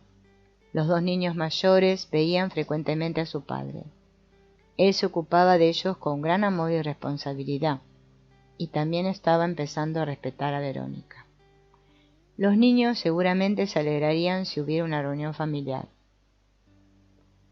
¿Dónde están ahora tus hijos? Los 3 están en casa, contestó ella. ¿Y tu primer esposo? Con los niños, en el jardín.